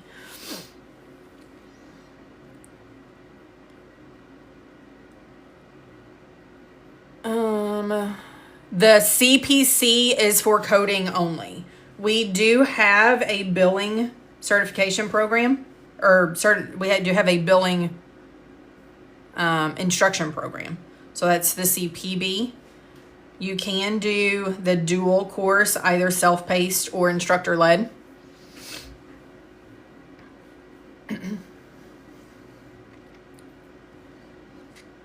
So we do have the dual. So basically we are able to offer the exact same thing that AAPC offers because we are a licensed education provider with them. We actually license their material. We are certified with AAPC. We have, between Rachel and I, who are the coaches at the moment, we have like 45 years of total experience. Do you know which books I need to purchase for a CCS study and for the exam? I know you will need ICD-10 CM, ICD-10 PCS, and then your CPT manuals. There is a list of publishers on the AHIMA website as far as which publishers of the coding manuals they will allow, because they are a little bit more picky.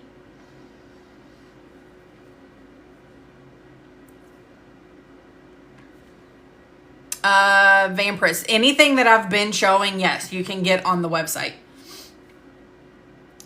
So medicalbillco.com/CPC.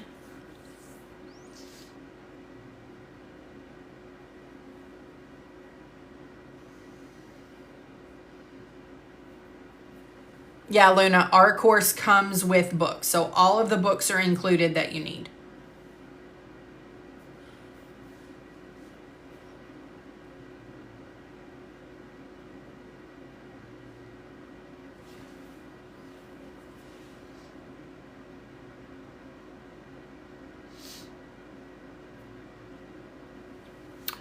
Any other questions about the course, or we can go back into doing some more guidelines?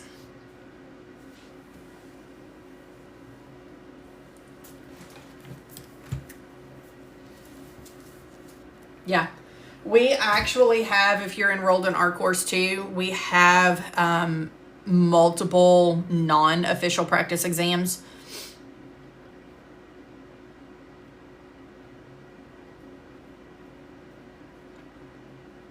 Luna, you have up to 12 months that you can complete the course. So if you are super dedicated and you complete it in 3 months, then absolutely great. But if it takes you 12 months because life is hard, and trust me, I know life is hard, it will throw all kinds of oh my gosh, what's the word I'm trying to think of? Obstacles in your path. If life is hard and you need up to those 12 months, as long as you are complete within 365 days.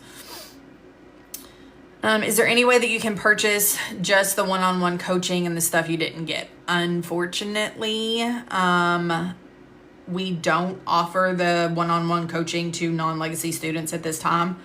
Our enrollment has grown, and so we had to make the hard decision of turning off the option to do coding or to do coaching outside, so that we can focus on our enrollments. Can we do your course with an iPad? Yep, you can. Yeah, it's absolutely possible to do it on the iPad. Do you have an AHEMA CCS course? Unfortunately, no. Myself and Rachel are neither certified from an inpatient standpoint, so we would not be able to give you accurate, or at least information. We could give you accurate information. We just wouldn't be able to give you information that we can back up with a certification. No, the HCC internship is only for legacy students. If we can't purchase the one-on-one, do you suggest the boot camps? Boot camps are good options. So the boot camp, we have an on-demand option of the boot camp, and then we have a live instructor version of the boot camp. So the on-demand is just going to be a recording of a previous boot camp that's been held. And then live is going to be 8 hours of instruction, and it gives you the opportunity to ask questions and things along those lines.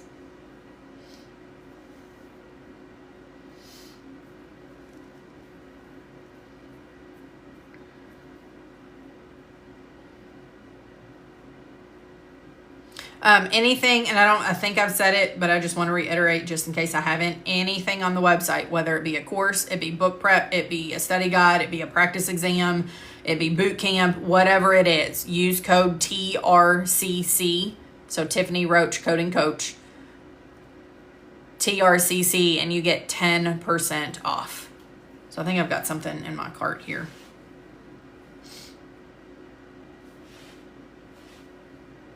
So yeah, if you use code TRCC,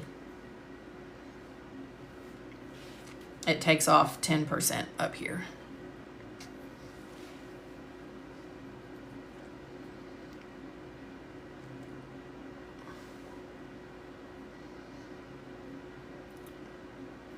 Oh, thank you, Shaylee. I wish I could like get to everyone that is doing AAPC.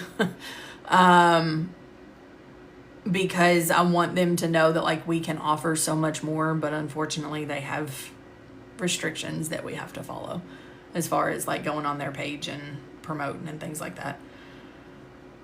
Do you recommend prerequisites with AAPC, or can you take another free course online? We actually have those prerequisites available with us as well.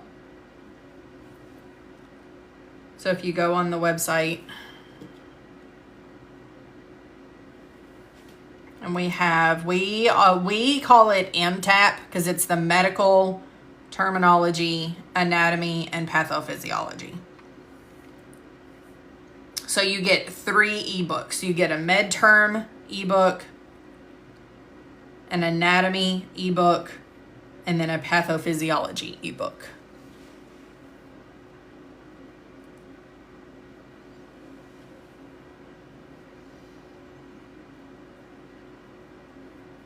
So you can purchase that prerequisite if you need that medical terminology, anatomy, and pathology knowledge, and not just a quick refresher. If you need that full amount of knowledge, then this gives you a good amount.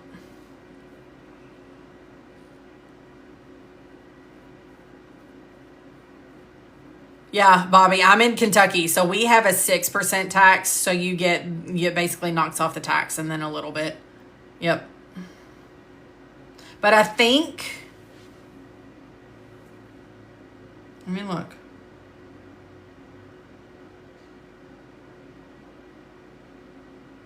Oh yeah, you have to change your address. Sorry, my brain was...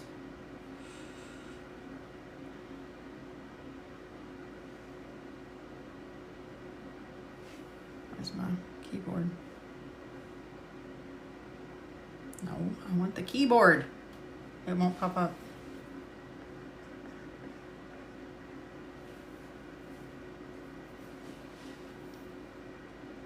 So yeah, I think it calculates it maybe on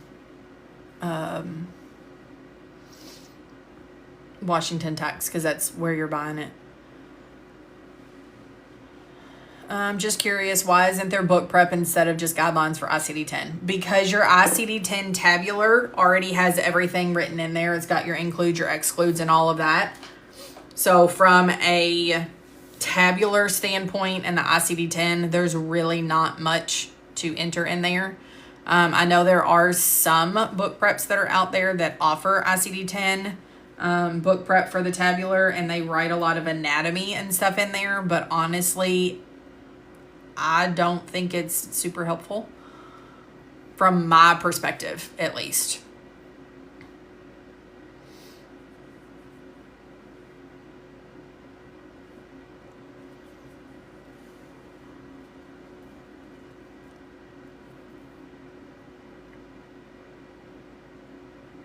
Yeah, if anybody has any questions, Jeannie has sat through boot camp. Jeannie has gone through our Wednesday night. And she still joins the Wednesday night study sessions, all of that kind of stuff. So if anybody wants advice from someone that has actually, like, from a student perspective, taken it, then I'm sure Jeannie will be happy to answer any questions. What does the boot camp go over? Boot camp covers basically beginning to end. We don't go into a whole lot of ICD-10 guidelines, but it focuses mostly on CPT and things like that. So we go into CPT guidelines pretty heavily. We talk a little bit about ICD-10 and a little bit like anatomy and pathology of them, but we don't really go into ICD-10 guidelines, because I could honestly talk for 12 hours on just ICD-10 guidelines alone.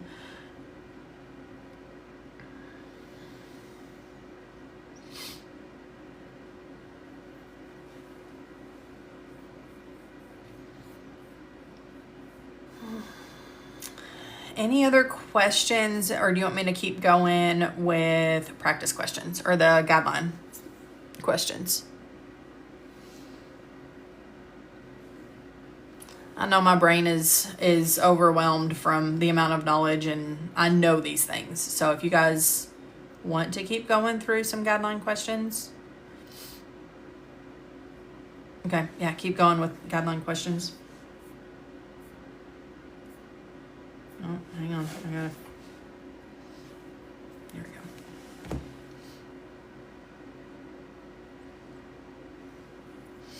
Okay, let's do some more guideline questions. Let's do pregnancy guidelines, because pregnancy guidelines are crazy. I'm going to find the section that we should be in.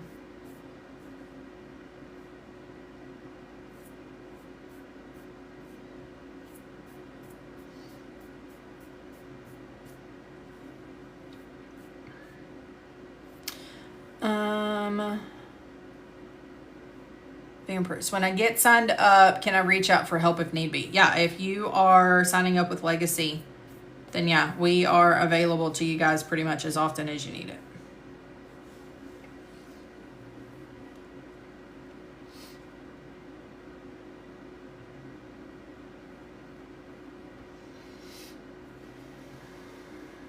All right, let me zoom back in a little bit. I don't know why it's so hard for me to get zoomed in. There we go.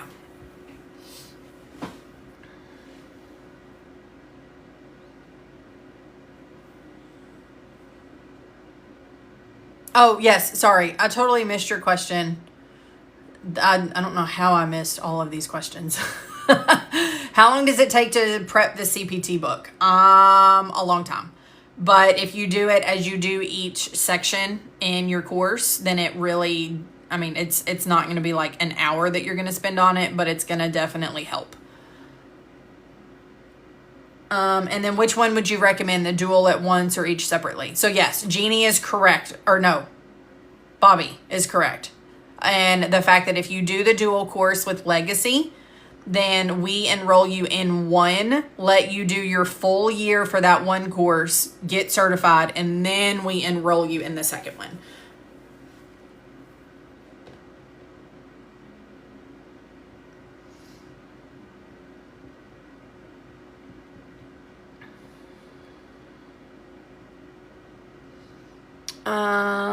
Kathy, what is the average time to finish the self-paced course? Our students average 4 to 5 months. But again, you can take that entire year, and then typically they will get certified within a couple of weeks after finishing the course.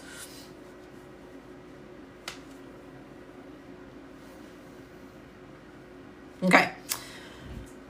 Number 1 for pregnancy, childbirth, and the preparium. So this one is a beast of a chapter whenever it comes to guidelines.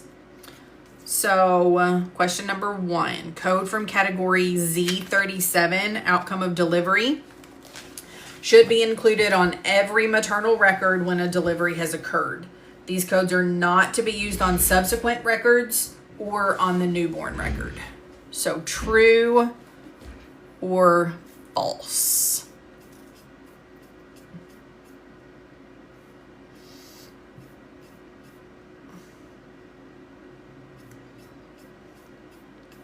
Okay.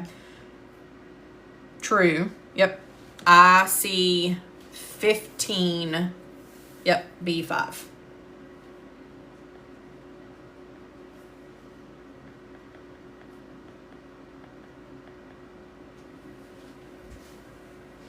Yep. Number 2.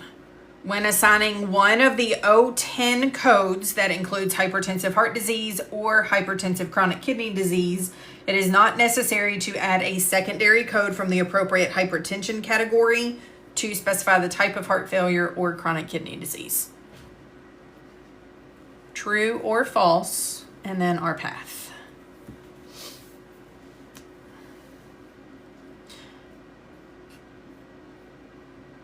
No, there's not true and false on the exam. The exam is multiple choice. So they may have this path and they may say, what does this guideline state? But there's not a true or false on the exam. Okay, yeah, looking at doing the dual course with the instructor led. If you have any questions, reach out, shoot me a message. I can answer any questions that you have. No, there are not true and false on the exam. It is all multiple choice, A, B, C, D.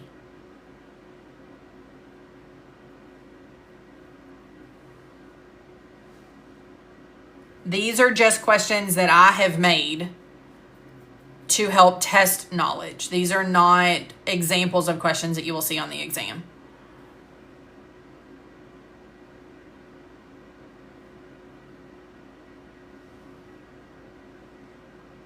Okay, I've got one person that says number 2 is false. Does everybody agree? Does anybody think anything different? No, you're fine, Anna. I know there's a lot of guidelines in chapter 15, so take your time.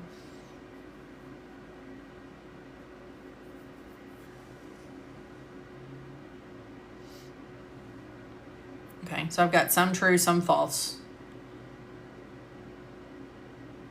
Here's your path. So we have I, C, 15, and then D.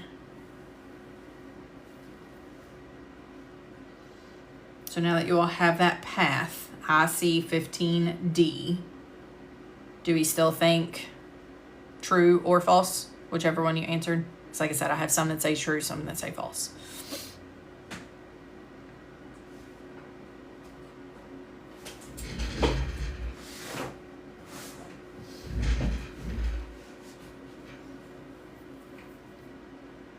False. Yep. IC 15D states, and I'll pull it up here.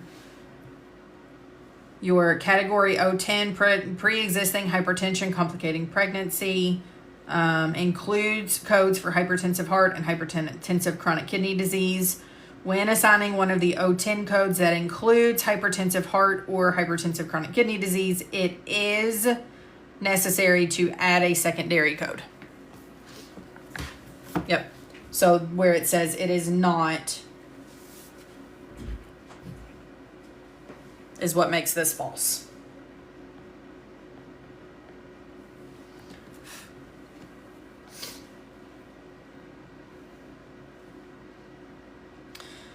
Number 3, the postpartum period begins immediately after delivery and continues for 6 weeks following delivery.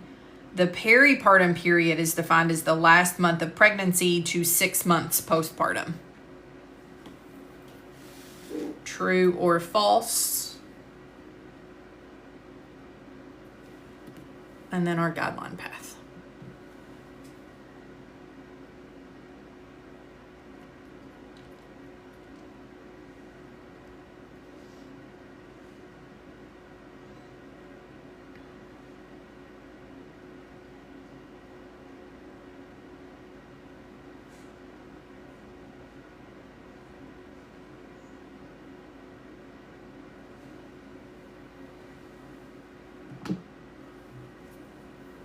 Okay, so I've got 1 true, 1 false. Do we have to be on camera for the instructor-led class? Nope. Are the classes recorded to view later? Yes. So nope, cameras are not required for instructor-led. And then they are recorded so you can see them later. So correct, this one is false. And because it is 5 months, not 6 months postpartum for the peripartum period. Our path for this one is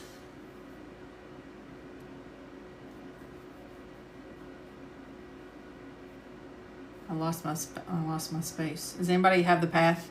Oh, somebody put it. IC 15. Yep. It's all the way back here.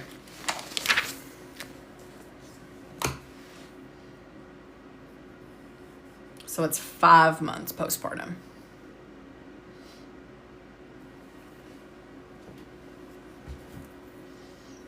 So it is IC 15 and then little o number 1.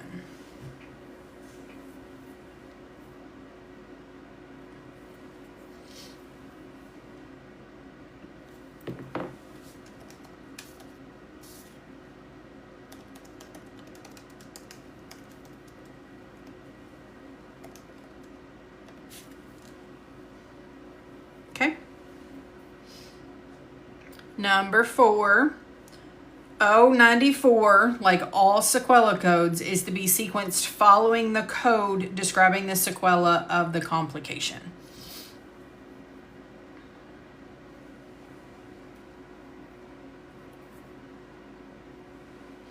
Okay, yep. This one's true. Does anybody have our path for this one?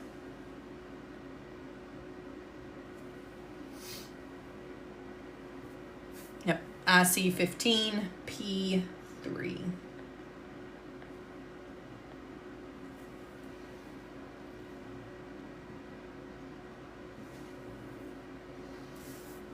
Okay. Number 5. Chapter 15 codes should be sequenced based on the circumstances of the encounter.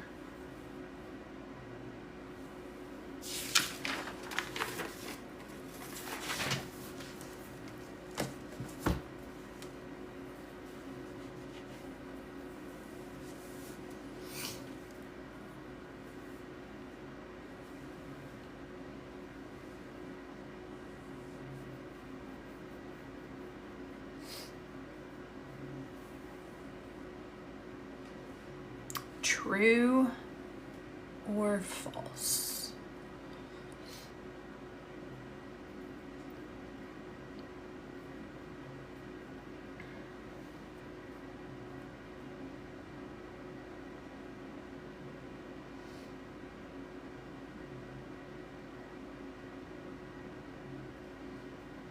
So how should our chapter 15 codes be sequenced?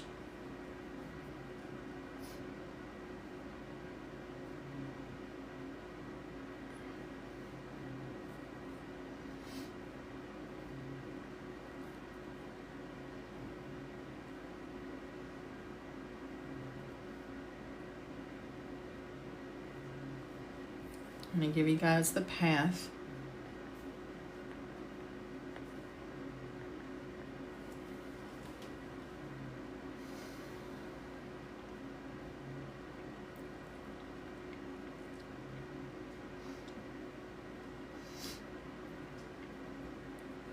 If there's ever a guideline that should ring in your head, is this one. Chapter 15 codes will have sequencing priority over all other chapters.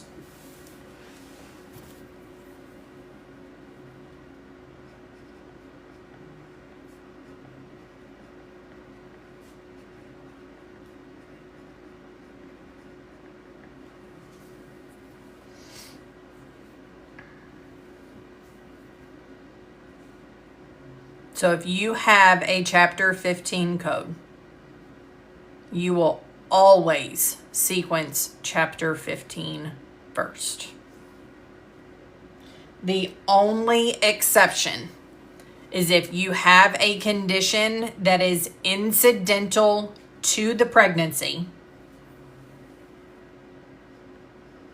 meaning it is not affecting the pregnancy in any way, shape, or form, and the provider has to state that. So if you are walking through the living room, you stub your toe on the coffee table, and you break your toe, if your provider states that the fracture of the toe is not affecting the pregnancy in any way, shape, or form, then you will not use your chapter 15 code. You will use Z33.1 for pregnant state incidental. But if you have any complication of that pregnancy, or if the provider does not state that it is unrelated or incidental, then you should not use the Z33.1.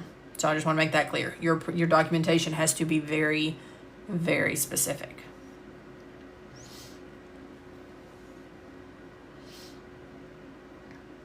Okay.